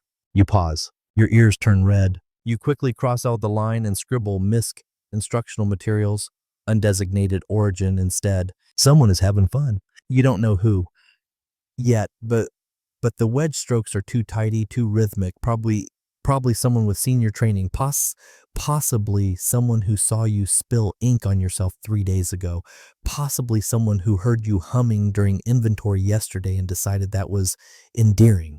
You roll your eyes, but the smile doesn't go away. You file the shipping log, reseal your stylus loop, and glance once more around the room. Everyone's still pretending to be busy, even the archivist with the tablet upside down. Eventually you'll confront them, maybe. Or maybe this will remain one of those temple mysteries, like who keeps labeling empty jars as sacred wind, or why the goat census always includes a questionably shaped sheep. You settle back into your work, tablet ready, stylus steady. The night is cooling, and your ink stain is finally starting to fade. But you kind of hope it doesn't. You've barely had time to savor the gentle mystery of your romantic wedge admirer when another clay tablet plops unceremoniously onto your desk. It's thick, heavy, official. You groan softly, already sensing the tone. Bureaucratic, overworded, and full of passive-aggressive formality. It bears the unmistakable seal of the Royal Expense Office. You brace yourself. The heading is loud and proud. Expense Inquiry, Expedition of His Majesty Gilgamesh, 4th and final record. Oh no, not this again. You rub your temples. It's that Gilgamesh, the semi-mythic king, part-time demigod, full-time drama generator, who's become something of a paperwork legend. His expeditions? Unclear. His receipts? Worse. You've handled his records before. One was for a shipment labeled Untamable Cedar Logs and Sacred Snacks. Another had a line item for emergency lion fighting sandals. This one looks no better. You glance at the opening line. To the noble temple accountant and most patient servant of the scribal order, greetings. Please locate and verify the following expenses incurred by the king during his last glorious journey to the forest of giant trees and metaphysical truths. You sigh. The list begins with fairly standard items. 10 jugs of barley beer, 4 loaves of traveling bread, a hunting spear, requisitioned from temple storage, a bronze mirror, returned cracked, possibly due to philosophical impact. Then things start to get foggier. An enchanted dream from a mountain spirit, unquantified. 3 emotional consultations with temple elders. 1 temple robe ruined while hugging a cedar tree. A strong friendship forged through hardship, intangible but valuable. You squint. Is that emotional depreciation? You glance at the margin note scribbled in a panicked wedge. Please assign appropriate shekel value to all above listed items. You take a very deep breath. This is classic Gilgamesh. Historians still debate whether his actual journeys were real or just exaggerated public relations campaigns. Either way, the temple treasury keeps receiving requests to reimburse the king's epic endeavors. And guess who gets to sort through the narrative chaos? You. You start with the easy ones. Barley beer, you assign a modest market value. Traveling bread, standard ration cost. The hunting spear, that one's logged already, although the return log lists it as bent in the middle from striking divine tree. Sure, fine. But what about the enchanted dream? You consider assigning it the symbolic value of 1 shekel, but then pause. What if someone contests it? You scribble in a cautious notation, value currently debated in theological circles. That should buy you some time. The emotional consultations? You assign them a half shekel each, noting that while there's no fixed rate for mystical weeping, the elders did lose an afternoon over it. The robe? Irreparably stained with sap according to the textile log. You approve it for replacement, but mark it subject to review pending tree-related policy clarification. And finally, the friendship. You pause. It's listed on a separate line, underlined with an added note, between the king and Enkidu, a brotherhood tested by the gods, now eternal. You chew your lip. Technically, friendships are not reimbursable under temple policy, but rejecting the claim might spark another 6 weeks of poetry, and no one wants that. You scribble a compromise, intangible item, no monetary value assigned, acknowledged for record-keeping purposes. You seal the tablet, roll your cylinder across the bottom corner, and write the official summary. Reviewed, transcribed, partially valued, some items deemed metaphorical, recommend poetic surcharge fund be established. You pass it to the royal courier, who's been standing nearby this whole time, pretending not to read your notes. He takes it solemnly and bows, then he mutters, "There's another one coming next week, something about a magical flood." You wave him away and consider taking up bricklaying again. As you lean back, still recovering, your neighbor scribe leans over. "Gilgamesh again?" You nod. "We're now reimbursing friendship." He shrugs. "Could be worse. I had to review an expense report for a vision quest involving a melon and 3 goats." You both stare into the middle distance for a moment.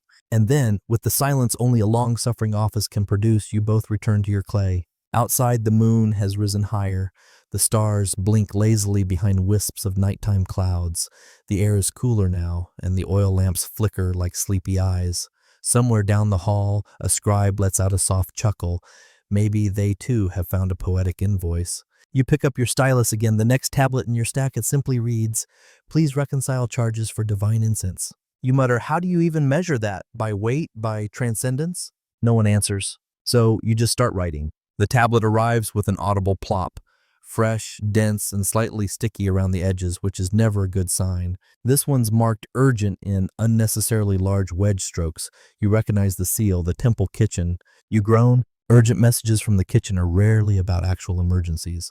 More often they involve something like, "We're out of goat tallow again," or "Someone keeps moving the lentil baskets," or your personal favorite, "One of the cooks swears the fish is staring at him." You crack open the tablet with cautious fingers. It reads, "Requesting immediate assistance. Inventory discrepancy in goat storage. Suspect underreporting. Kitchen priest suspects theft or possible culinary sabotage."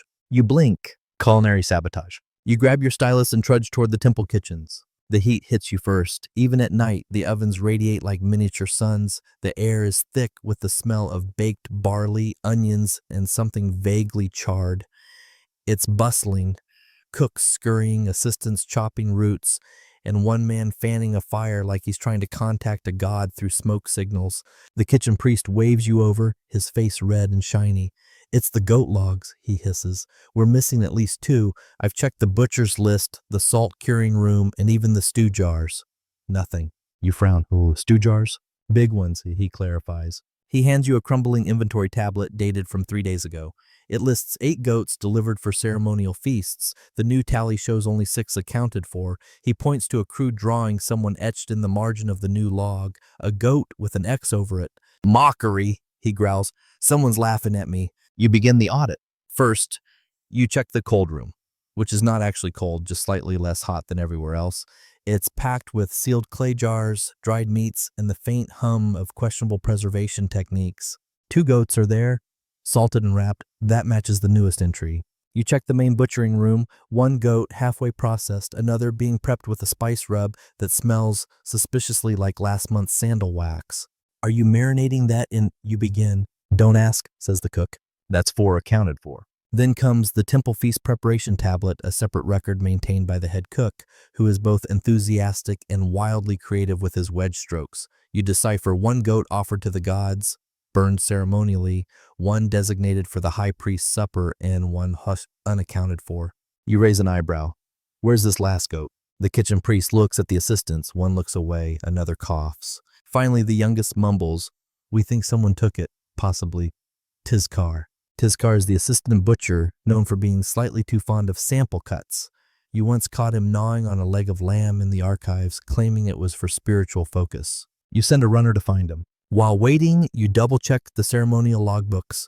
You find something odd, an entry from the previous evening listing a goat of unusual disposition designated for sacrifice, but later crossed out with the note "reassigned." "Reassigned where?" you ask. "Nowhere," the priest replies. "That's the problem." You finally track down Tizkar sitting under a fig tree near the herb garden, holding a roasted leg of something and looking suspiciously well-fed. You question him, At first he plays innocent, then under threat of being reassigned to lentil-mashing duty, he confesses.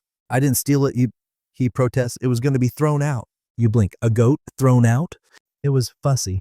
You press for clarification. Turns out the goat in question was unusually loud, wouldn't stay still, and tried to eat the spice rack. The cooks deemed it culinarily uncooperative and quietly roasted it for staff dinner. Improvised morale feast, Tizkar says proudly. You stare. Eventually you sigh, scribble an amendment on the kitchen inventory. One goat consumed unofficially during morale event, value deducted from supply, warning issued. Historians still argue whether temple kitchens had authority to repurpose offerings or if informal redirected sacrifices were common practice. Judging by this mess, both are probably true. You hand the tablet to the kitchen priest. He reads the amendment, sighs, and mutters, at least it wasn't one of the sacred ones. You freeze. Sacred ones? He waves it off. Just 2 we're saving for the eclipse festival. You make a note. Label sacred goats clearly. You return to your desk, still smelling faintly of singed goat and kitchen regret. You draft the final report. Inventory discrepancy resolved. Incident involved morale feast, unauthorized but partially justified. Recommend labeling standards and closer oversight of Tizkar. You roll your seal onto the bottom, place the tablet into the resolved basket, and slump back into your chair. Your neighbor passes by, sniffs the air, and says, "Is that rosemary?" You mutter, "Depends how much dignity you're willing to lose for dinner." He shrugs and keeps walking. The lamplight dances over your tablet stacks. Somewhere nearby, someone's still chopping vegetables. Somewhere else, someone's probably composing a dramatic ode to that goat's final moments. You, however, have officially filed your first case of culinary goat mismanagement. Only 27 more tasks to go before sleep. You return to your desk just in time to hear a terrible sound, splish. A pause, then sploosh. You bolt upright. That can only mean one thing. You rush toward the archive hallway, stylus in hand, nearly knocking over a tray of barley samples on the way. The sound is unmistakable now. Heavy drips, soft squelches, and the faint whimper of someone who's realized a year's worth of paperwork has just taken a swim. You round the corner. The back storage room is soaked. Water pours steadily from a cracked section of ceiling, cascading down like a mini waterfall directly into the archive's most vulnerable corner. Clay tablets lie in puddles, some sagging like overcooked bread, others already crumbling at the edges. An apprentice is standing there, soaked and pale, holding a drying cloth and a face full of regret. I tried to catch them, he stammers. You kneel beside the nearest shelf, assessing the damage. It's bad. This isn't just any section. This is the spring flood tax record shelf, and it's made of reed slats, poorly elevated and now very much submerged. The irony isn't lost on you. The cause, a burst irrigation pipe, probably from the upper courtyard, has overflowed, flooding the side room. Classic. You signal for more help. Within moments, a rescue team assembles, scribes with towels, trays, and serious expressions. You move like a well-oiled machine of academic panic. Every half-softened tablet is lifted gently onto drying racks. Wet ones are laid flat and sprinkled with powdered ash, an old technique meant to draw out moisture. Or maybe it just makes the tablet feel appreciated. One scribe, Ilambani, carefully lifts a half-dissolved tax log. I think this used to say barley, he murmurs.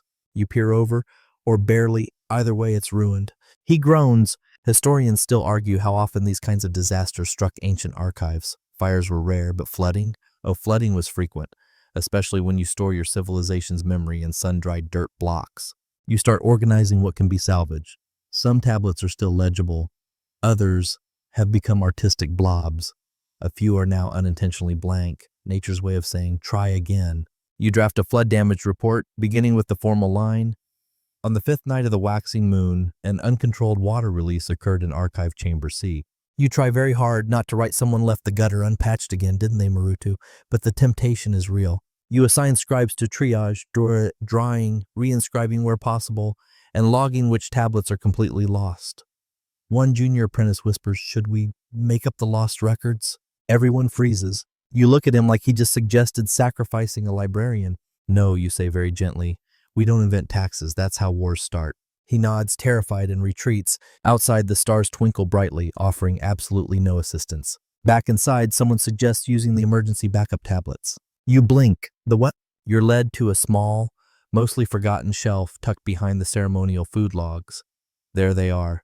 Duplicate records, baked fully instead of just dried, harder, less likely to melt, possibly older than your grandmother's goat. You pull one out, barley quotas, year the big wind. exactly the year you need. You nearly weep with joy. Whoever decided to fully bake those records was a genius, possibly paranoid, definitely underappreciated. You whisper a thank you to the unknown archivist who, years ago, decided not to trust air drying alone. You begin comparing the soggy logs to the baked ones, updating what you can. You recover most of the major entries. Some names are missing, some quantities blurred, but you'll fill those gaps later. What matters is the records survive. You issue a quick decree to the rest of the scribes. All key tax and trade tablets are now to be duplicated on hard-baked clay. No exceptions. You even propose a catchy slogan. If it's worth remembering, it's worth baking. Your neighbor rolls his eyes. You're going to make that into a chant, aren't you? Already working on it, you reply. As the cleanup wraps up, you take one final pass through the room. The water's mostly gone now, mopped with palm cloths and prayer. The shelves are drying.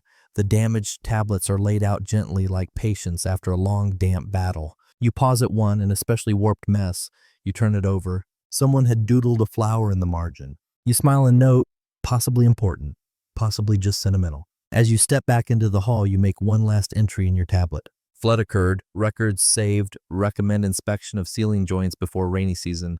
Also, reassign apprentice who asked about fake taxes to goat counting duty. You seal it, leave it to dry, and head back to your desk. You've just survived the worst nightmare of every scribe and come out, if not entirely dry, at least victorious. The temple will remember this. Assuming it doesn't rain tomorrow. You wake the next morning sore, clay-streaked, and deeply suspicious of anything that drips. The flood might have spared your records, but it's left you with a new superstition. Never trust a ceiling that hums.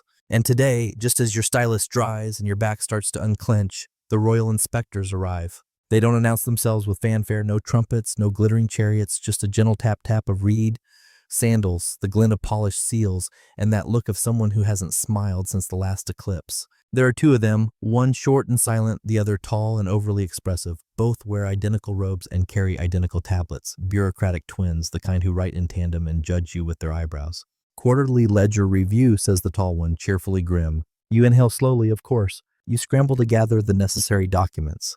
Tax ledgers, temple accounts, offering receipts, and a half-burned duplicate of the goat incident morale feast report, which you really hoped wouldn't come up again. You arrange them in chronological order, by department, with the most legible ones on top. They take their seats opposite your desk, pulling out weighted styluses made from silver-capped reeds. Fancy. The short one begins scanning a tablet with micro-sized wedges that make your eyes itch just looking at them. The tall one starts asking questions in the same tone one uses to inquire about accidental fires. Where's the backup record for this tax assessment? You flip to the dry-baked tablet with pride. Here. He grunts, impressed, but trying not to show it. And this livestock tally, did anyone verify it in person? Twice, you say, and once by accident when a goat escaped into the archive. That earns a raised eyebrow. You count that as a win. Next comes a barley discrepancy from 6 weeks ago. The record shows 212 shekels delivered, but the signed receipt says 210. Ah, you say, pulling out the annotation tablet. 2 shekels were lost in transit. The courier tripped over a priest's dog and dropped the bag into a canal. Witnessed and noted.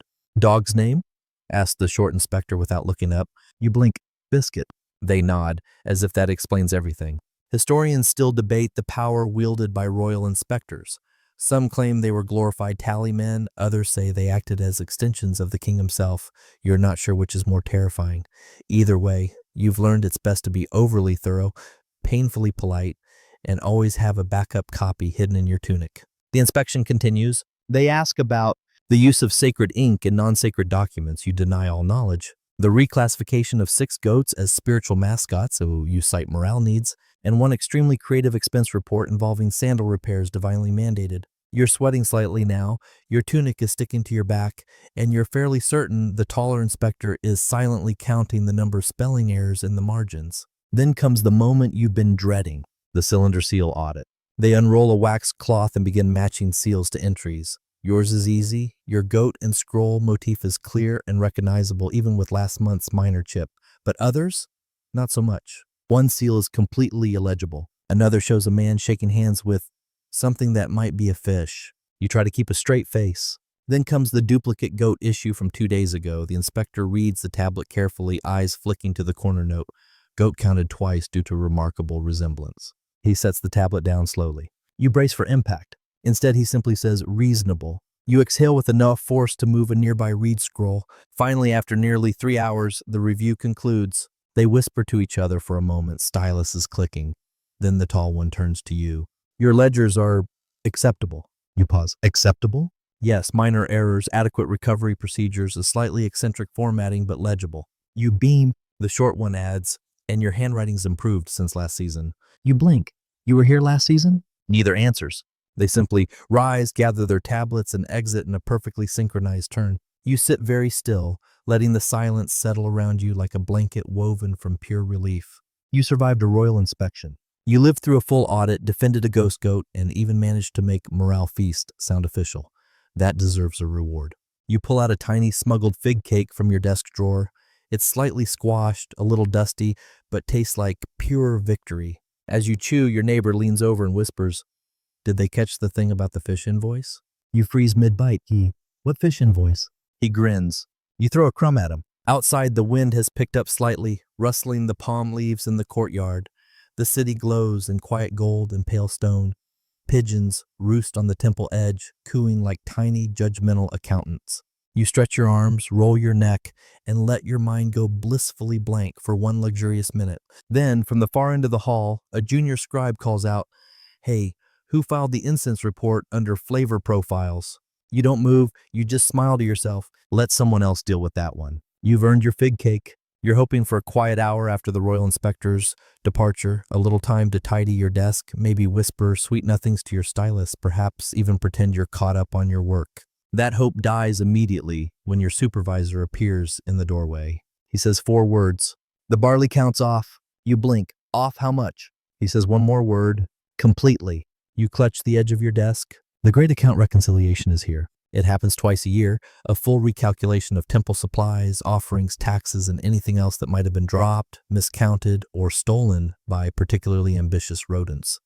You're assigned to barley, the cornerstone of the temple economy, the golden grain of civilization, the most glorious, most boring substance you've ever had the pleasure of counting by hand. You trudge down to the granary office, a wide, slightly moldy room that smells like sweat and dry cereal. There are stacks of prior counts, inventory slates, shipment logs, and the faint hint of despair. 2 junior scribes are already arguing about whether half a shekel of barley can refer to either weight or volume. Spoiler, it can and it does, constantly. You take your seat and are immediately handed a tally tablet the size of a roof tile. It lists grain inputs for the last 6 months by district, source, delivery method, and purity grade. Somehow, it's already wrong. The total says 4832 shekels. Your delivery receipts add up to 469. That's a difference of 213 shekels, which, depending on how you phrase it, could sound like a minor rounding error or the missing foundation for an entire bread-based uprising. You begin the slow, painful process of reconciliation. First, you check the shipment tablets. District 9's courier logs say they delivered 600 shekels. The receiving tablet from the temple only lists 590, a 10 shekel discrepancy. You find a note, possible spillage, 1 bag torn open during unloading, blamed wind. You don't even argue, you just log it and move on. Next, District 4, their barley count is perfect. Suspiciously perfect. You do a sniff test on their delivery tablet. It smells new. You check the seal. It's last season's. Someone's reusing paperwork. You call in the courier for questioning. He shows up sweaty, nervous, and very eager to talk about how barley is just really easy to count, Eventually, he cracks. Turns out he forgot to bring the tally tablet from his district and copied a random one from last year, hoping no one would notice. You mark the discrepancy, confiscate his stylus, and assign him to shadow a goat accountant for 2 weeks. Then there's District 12, whose records arrive on a tablet so badly carved it might have been done by a blind badger. You can't even tell if the number reads 3 from 15 or screaming eel. You make a best guess and request a clarification tablet. ETA, 1 week, if you're lucky. You start building a master summary tablet, combining every entry, correction, and suspicious goat-related annotation. It's a slow going.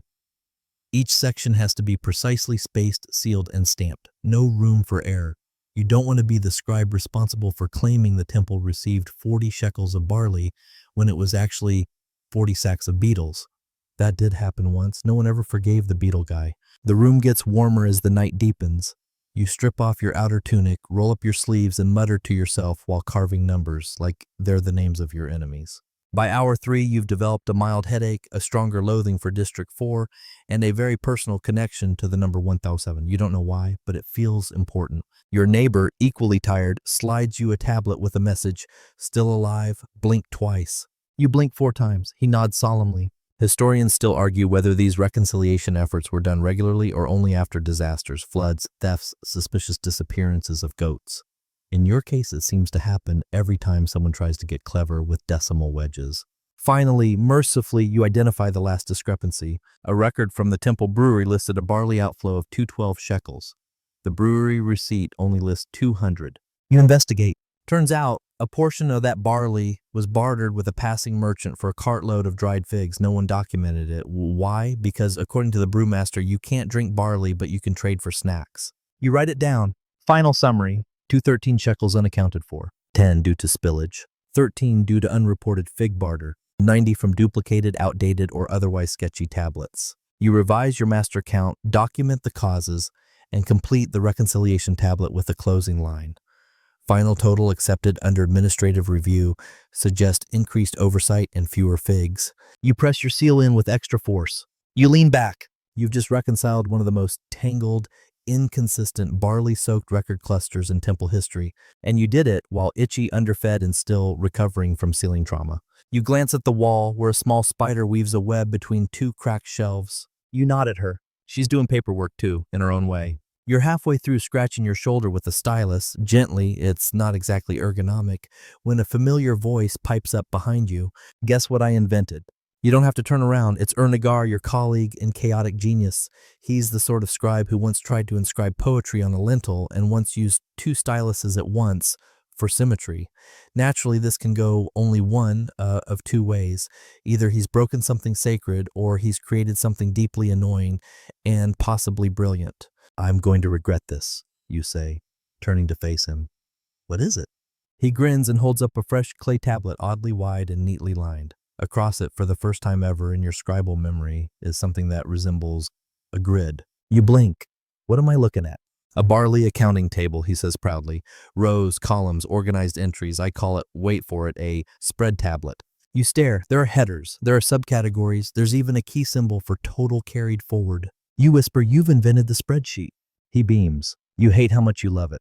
Each line shows a district, the date of delivery, the quantity of barley, and a separate column for adjustments, spillage, sacrifice, or goat interference. No more long paragraphs explaining what happened, just one row, one glance, and the full story is there. You reach for the tablet and examine it closely. His wedge work is unusually tidy. It seems even Ernagar respects the majesty of the grid. I tested it with grain records, he says, but it could work for livestock, or dates, or funerary wig inventories. You pause. Wait, those have inventories? Oh yes, you don't want to know what's in the wigs damaged section. You return to the tablet. It's shockingly intuitive. You immediately spot an entry error from District 7, a barley total that doesn't match the sum of previous shipments. And not just that, someone's drawn a little wedge-shaped frown next to it, an annotation. Ernagar leans over and whispers, "I call that a margin emoji." You groan, but secretly you're taking notes. You try your hand at 1. You smooth a fresh slab, etch out the columns using the flat end of your stylus, and start entering data from this week's temple donations. 2 shekels from a merchant named Dumuzi, 3 from the fig vendor, 1.5 from a widow's tribute, less common, more heartfelt. Then for fun, you draw a tiny jar next to a line item marked wine questionable. You glance at Ernagar. How'd you come up with this? I got tired of rewriting the same opening line 27 times, he says. Also, I dropped a stylus and the line it made gave me the idea. Historians still argue whether the Sumerians had formal tables or if such record-keeping systems emerged gradually.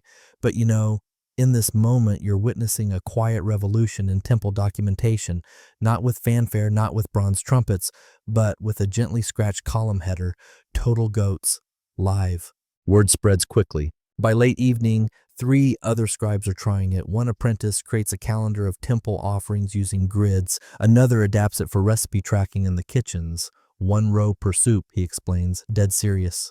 Your supervisor wanders by. He stops, squints at your tablet, says nothing, then walks away, muttering, finally. You turn back to your work, energized, in a way that barley tallies haven't made you feel in a very long time. The structure, the balance, the rows, it just makes sense. But, of course, there are issues. A senior scribe objects to the lack of long-form narrative. Where's the poetry, she demands. You cite in the column labeled Poetic Notes. Another complains the grid takes too much clay. We'll go through twice as many slabs, he grumbles, holding up a broken tablet with exaggerated pain. Ernigar suggests smaller handwriting. That idea is met with several horrified gasps and one audible prayer. Still, by the time the final evening bell tolls, nearly a dozen tablets now feature some form of columned structure, the ledgers evolving before your eyes. You feel a strange kind of thrill, not the kind from solving a crime or catching a fraudulent goat, but the subtler one that comes when you know something important has happened, even if it looks boring from the outside. You smooth the edges of your new grid tablet, seal it with your cylinder, and write a short header at the top. Template 1, accounting format, barley. You pause. Then on impulse, you draw a tiny stylus crossed with a barley stalk at the bottom. It's a symbol, a start. It begins, as these things always do, with a merchant shouting in the lobby. You're halfway through copying your beautiful new barley grid when the commotion erupts just outside the archive chamber. Loud, indignant, full of phrases like "I was promised," "No," 13 shekels short, and the ominous "my cousin's donkey could run this temple better." You sigh, gently set down your stylus, and step into the hall. The merchant is broad-shouldered, red-faced, and flanked by 2 sheep, literal ones, bleating nervously and probably regretting their mourning. He's holding a receipt tablet in one hand and waving it like a battle standard. "I paid my grain tithe early," he announces. "And what do I get in return? Late delivery, a crooked weight stone, and barley full of weevils." You murmur a calming greeting, usher him away from the corridor and into a quieter corner of the administration room, far from the sacred scroll of "Quiet, please, or be sacrificed." "Let's see the tablet," you say. He slaps it down. The wedges are large, angry, and carved like he was trying to stab the clay into submission. His name, Abum Kir. His claim, 10 sacks of barley exchanged for credit on delivery, but there's a hastily scrawled notation from the warehouse that reads, "Delivered 3 days late due to axle incident." You flip to the corresponding shipment record. Sure enough, the entry confirms the delay, but it also says the merchant accepted the goods without complaint and signed with his seal, a very smug-looking camel.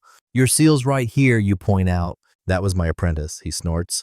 Didn't know what he was agreeing to. Besides, the weight stones were crooked. You frown. That's more serious. Temple weights are sacred, standardized, inspected monthly.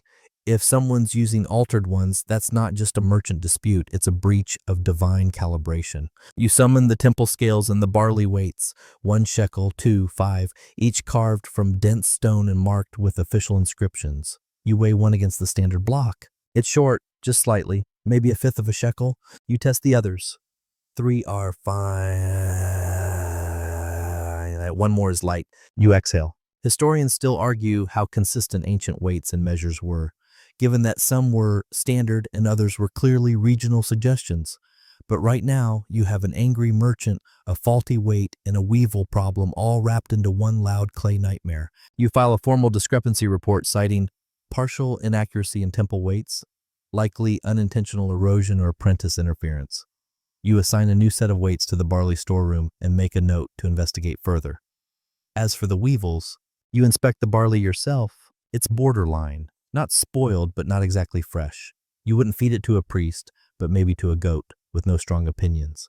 You offer the merchant a replacement half-load, stored from a fresher stock, and a formal apology in the form of a complimentary incense packet. He snorts, but accepts. You log everything on your new spreadsheet tablet: date, complaint, resolution, compensation. Then you add a column titled "Level of Yelling," and under this one you mark "Audible from Goat Courtyard." Satisfied, you return to your desk, only to find 3 more complaint tablets waiting. A baker furious about damp flour ratios. A brewer who says the barley he got last week made fermented sadness. A widow whose offering was miscounted due to sneeze interruption. You handle each one methodically, 1 grain at a time. You're starting to realize that barley isn't just a staple crop, it's a bureaucratic magnet, a soft, dry, highly combustible bundle of responsibility. And the late fee system isn't helping. Temple policy states that overdue offerings accumulate interest, usually in the form of extra grain or a goat's worth of goods.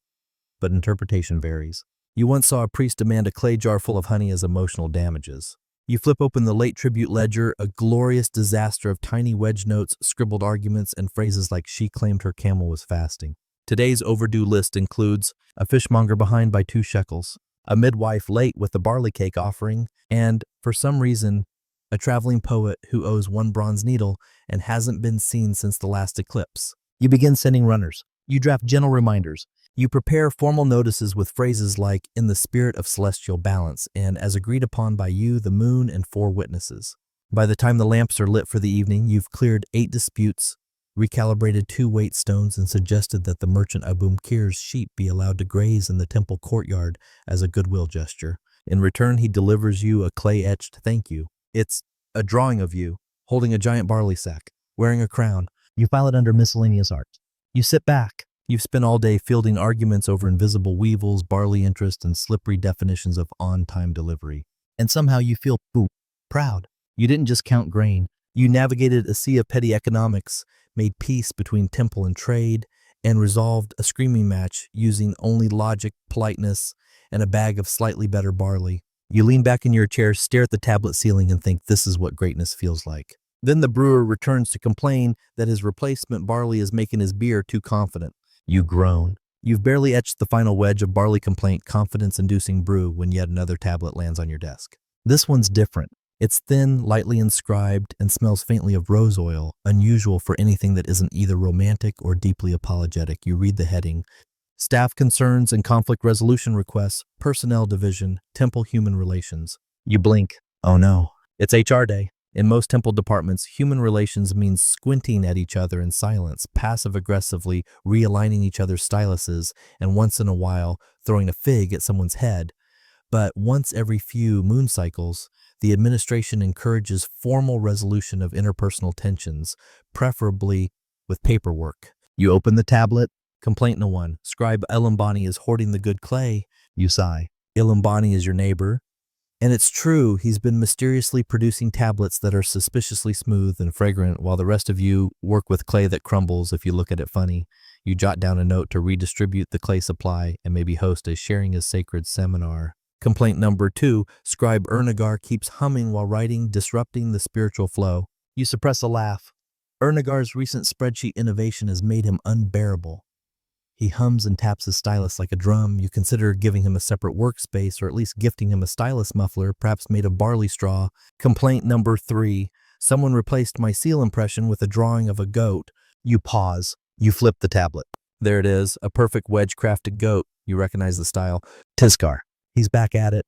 You summon him for questioning. He arrives chewing something that looks like a fig and smells like guilt. Why, you ask simply, gesturing to the goat. It was a joke, he says. They'll see it before firing the tablet, right? You stare. Tiskar, you altered an official record of barley tax transfers. He looks sheepish. Well, I enhanced it. You sigh. He's assigned to seal monitoring duty, which is exactly as boring as it sounds. Maybe that'll cure him. Historians still debate whether ancient HR systems were formalized or just a byproduct of temple gossip.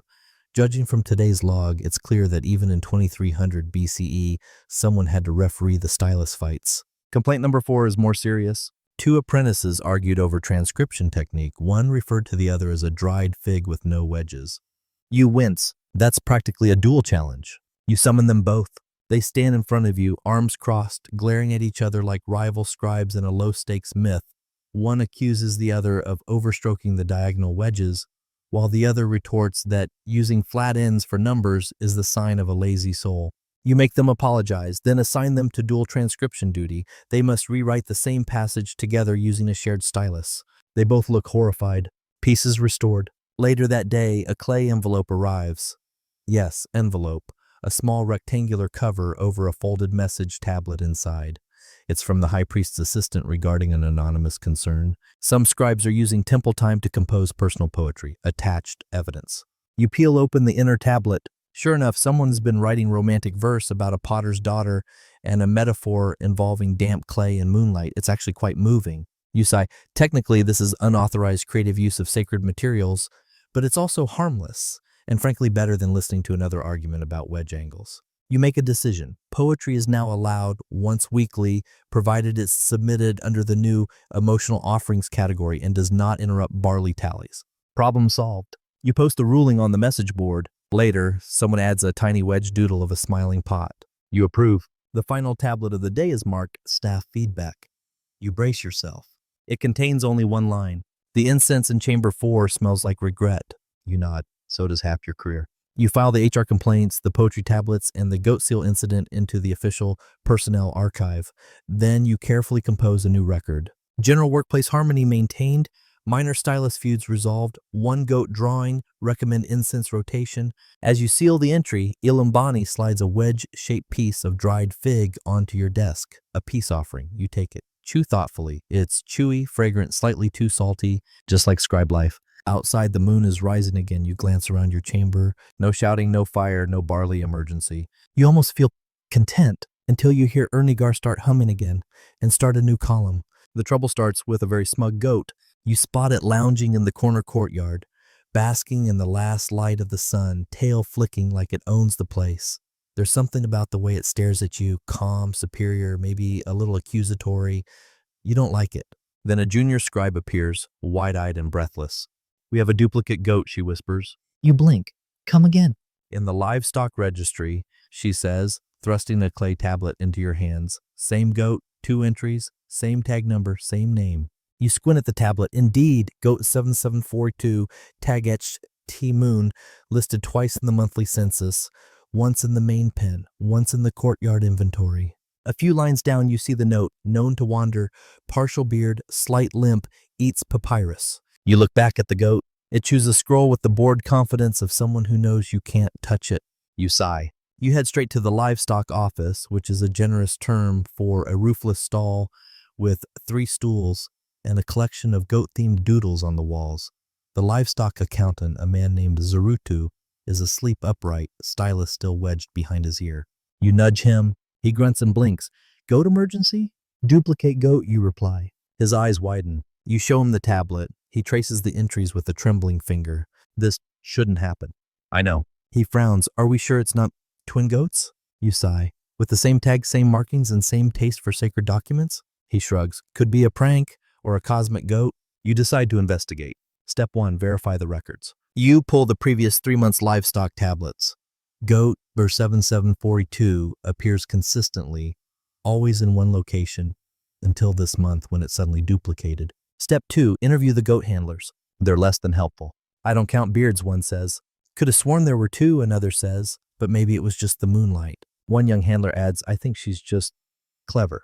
Step 3, check the seal logs. Every time a goat is inventoried, a seal impression confirms the handler responsible. You compare both entries for goat numbers 7742. Both bear the same seal, Zarutu's. You narrow your eyes. He sweats visibly. "Explain." He wipes his forehead. I may have reused the entry from last week. Just once. I was behind on counting. It was so hot I thought no one would notice." You nod slowly. "So you created a ghost goat." He looks miserable. "It wasn't personal."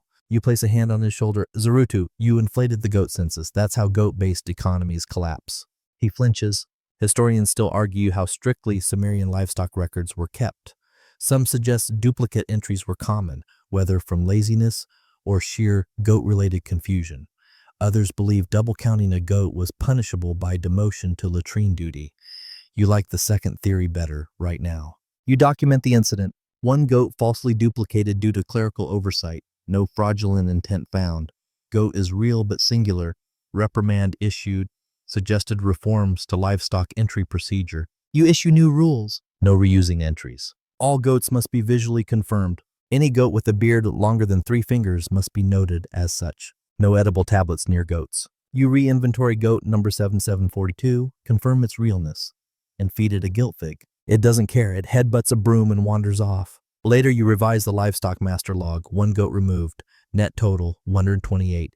Accuracy restored. As you file the tablet, a thought occurs. You turn to Zarutu. How do we know there aren't more duplicates?" His face drains of color. "We don't," he whispers. You stare out at the goat pen, where 128 goats blink at you with blank, cud-chewing suspicion. A second later, 2 goats headbutt each other into the feed trough, and a third eats someone's sandal. You decide not to count again tonight. You're going to need more clay. You don't sleep that night. Not because of the duplicate goat scare, although that still haunts you like a faint bleeding in the soul, but because your chamber ceiling starts to leak again, and you spend a solid hour holding a wax scroll above your bed to protect it. By dawn, you're cranky, damp, and slightly more philosophical than usual. And then you see it At the edge of your desk, tucked beneath the slate of barley numbers, lies a tablet you definitely did not write. Its wedge strokes are careful, steady, not your style at all. You turn it over. On the back, for the eyes of the head scribe only. Your eyebrows climb. You're not technically the head scribe, that's Enlil Zu, who took an indefinite leave to study scribal silence 3 months ago and never came back, which makes you the de facto head and the lucky recipient of this mystery tablet. You crack the seal and begin to read. It's a proposal. Title: Improved Office Organization and Motivational Techniques, a modest program for scribe morale. You nearly snort fig cake out your nose. The proposal outlines a plan to boost temple productivity and reduce stylist throwing incidents through a combination of inspirational sayings, encouraging wall art, and regular bean counting breaks. You keep reading. Suggestions include a praise tablet where scribes can anonymously commend each other, a weekly award for most improved wedge work, a new category of break time called sanctioned clay gazing. You stare at the last one for a full minute. At first you assume it's a joke, then you see the signature. Ninsutu, one of the shyest apprentices in the archive, quiet, always the first to organize the styluses after lunch, possibly part saint. You soften. She's clearly serious. You call a quick gathering in the common scribal space, really just the shaded area between the reed bins and the lizard wall. The team assembles, Ernagar humming under his breath, Ilum Bani clutching the good clay, Tizkar with his goat-drawing smirk, and a half-dozen tired scribes all blinking at you like owls in linen. You present the idea. At first silence, then someone chuckles. Praise tablet for what? Most emotionally resilient during goat audits? Another mutters, I haven't been praised since the barley incident of year 12. But Ninsutu stands beside you blinking nervously and simply says, I just thought it might help. You give her a grateful glance, and somehow it starts. The next morning, a flat slab appears in the hallway with a heading, Praise and Gratitude, Week of the Cool Winds. Below it, a few wedge marks, then full lines. To Ernagar for inventing the grid even if he hums. To Tizkar for returning my seal with only one goat drawn this time. To Ninsutu for sweeping the reed room after the fig accident. You find yourself smiling. Later that day, you walk into your chamber and find someone's left a small, smooth clay token on your desk. Just one word etched into it. Steady. You keep it. Morale shifts slightly. Jokes soften. Styluses fly a little less often. Someone starts posting weekly wedge riddles. One tablet contains a poem titled Ode to the Left-Handed Scribe. And during one particularly slow afternoon, you all gather around the courtyard and take part in a new practice, sanctioned clay gazing. You stare at a drying tablet, you squint, you meditate on its cracks, its cooling ridges, the slight tilt of the wedge lines, and somehow it works. You feel less tense, more grounded. Historians still debate how scribe culture evolved within temples. Some argue it was rigid and formal. Others suspect it thrived on in-jokes, social glue, and secret snack swaps. You now suspect the second camp is right. And somewhere in all this you notice something else. The backlog, it's shrinking. The barley counts, stabilizing. Goat inventories, still stressful, but at least now they come with supportive haikus. You take a moment to etch a quick note into the praise tablet yourself. To Ninsutu for remembering that we're human even while covered in clay. That evening, as you leave the chamber, you glance up. Still leaking, but less than before. You smile anyway. This morning starts oddly enough with a fire drill. Well, not so much a drill as a controlled incense fire in the temple's eastern altar room that accidentally turned into a panicked sprint involving 3 novices, a tipped brazier, and one very singed offering table. No one's hurt, but the air smells like pan-fried frankincense, and the whole building has taken on the ambiance of sacred barbecue. You fan your tablet pile as ash flutters down like bureaucratic snow. Great, you mutter. Barley's going to absorb all of this. Still, disaster narrowly averted, the temple settles into a sort of edgy calm. That's when a courier, young, out of breath, and holding a cracked sandal, bursts in with a royal dispatch. It's sealed with the king's insignia, a lion beneath a star. You straighten immediately. Nothing ruins a good morale day like a kingly request. You break the seal, unroll the thin tablet. To the Temple Scribe Archive, a delegation from the High Palace will arrive in 3 days' time. They wish to observe our administrative practices, tour the record rooms, and assess possible reforms to the accounting structure. Prepare accordingly. You reread it twice, then a third time because panic makes you illiterate. The palace delegation is coming. Here, to your goat-smelling, ceiling-leaking, barley-strewn archive. You slap the clay against your forehead and begin organizing an emergency task force. Step 1, clean. You assign teams to sweep the read rooms, Dust the scroll bins and remove any tablet labeled possibly wrong, but will fix later. You personally scrub the main tablet shelf until your fingers go numb and your stylus hand develops a cramp you'll nickname the Pharaoh's Claw. Uriger volunteers to redesign the signboard. I'm thinking something dramatic, he says, maybe stylized wedges, a little glitter clay. Just keep it readable, you beg. He compromises by adding a tasteful wedge border and a goat with sunglasses. Step 2, refresh the archives. You decide to display your newest innovations. The grid tablets, the emotional praise ledger, and the beautifully restored barley index from last week's reconciliation. You even lay out sample tablets with soft wedge work and little tags like best example of column discipline and survive the flood of year 17. Tizkar builds a mini shrine to tablet number 844, your most balanced and error-free record. He lights a votive oil lamp beside it. You don't stop him. Step 3, rehearse. You assign talking roles. Mensutu will present the staff morale initiatives. You'll handle ledger innovations and goat count accuracy. Ilumbani, somewhat reluctantly, agrees to explain the tablet drying process. You promise him extra fig rations in return. Step 4, pre-answer questions. You start prepping for the obvious inquiries. Why does your livestock registry smell like honey? What is sanctioned clay gazing and why is it funded? Is it standard for a department to display fan art of its own scribes wearing barley crowns? You form answers like, honey is a natural pest deterrent. Clay gazing improves precision and reduces stylus violence. We believe morale boosts productivity and also it's funny.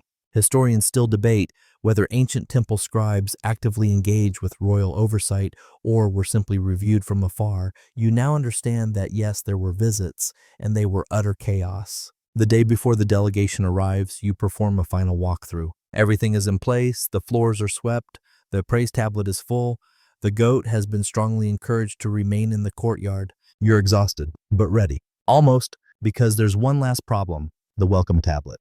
The one that will sit on the ceremonial table, first thing the delegation sees. It needs to be flawless. You press a fresh slab of clay, smooth its surface, and begin carving. To the honorable observers from the high seat of the Lion Star, you pause, something's off. You re-wet the surface, restart.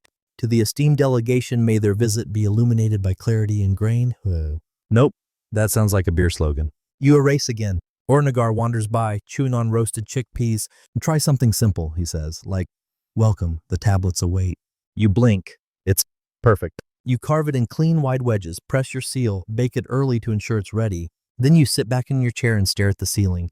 You've restructured your entire department in 2 frantic days. You've soothed egos, soothed goats, and somehow preserved both morale and accounting integrity.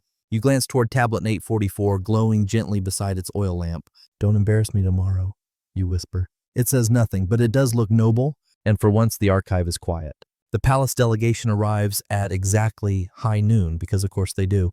There are 5 of them, 3 officials, 1 personal scribe with a stylus that gleams like gilt, and a silent woman who looks like she could balance an entire granary ledger in her head. Their robes are spotless, their sandals don't squeak, and their expressions hover somewhere between curiosity and tax audit.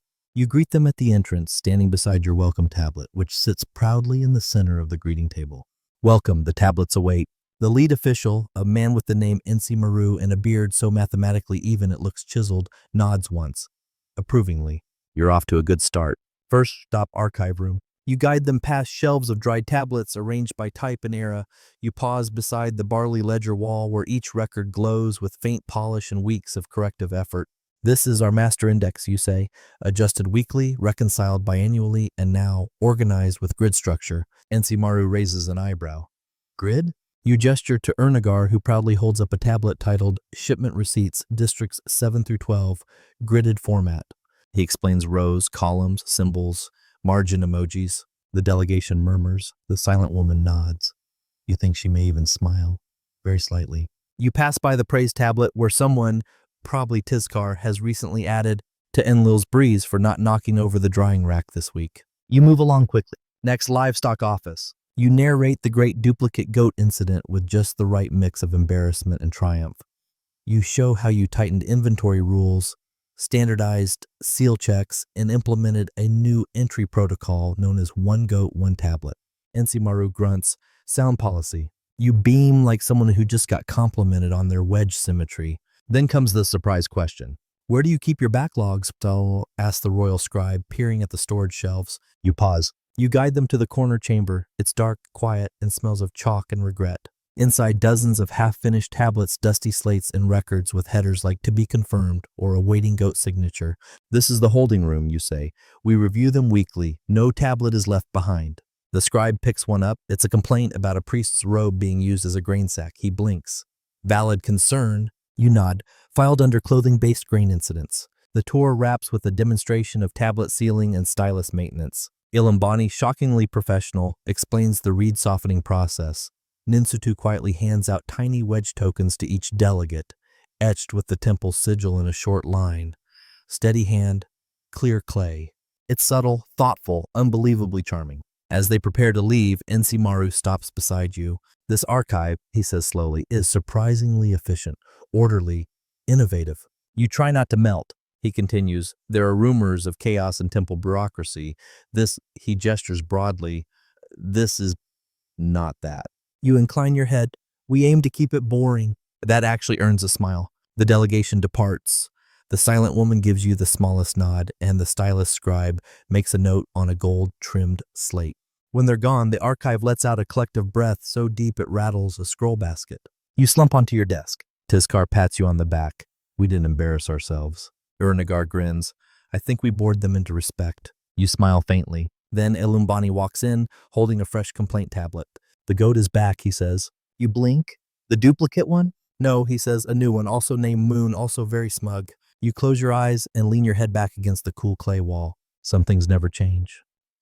And now, as the sun sets, the air cools, and the last stylus is tucked into its reed sheath, we begin to slow our breathing. The courtyard is quiet again, filled with golden light and the scent of baked clay. Far away, a barley shipment arrives on time for once, and somewhere a junior scribe hums off-key as he files a recipe tablet no one asked for. You settle into your seat one final time. The ceiling above doesn't leak. The goat has wandered off. Your paperwork is, if not complete, at least at peace. The air is calm, the inkpots are still, the tablets rest in rows, warm with knowledge and sleep.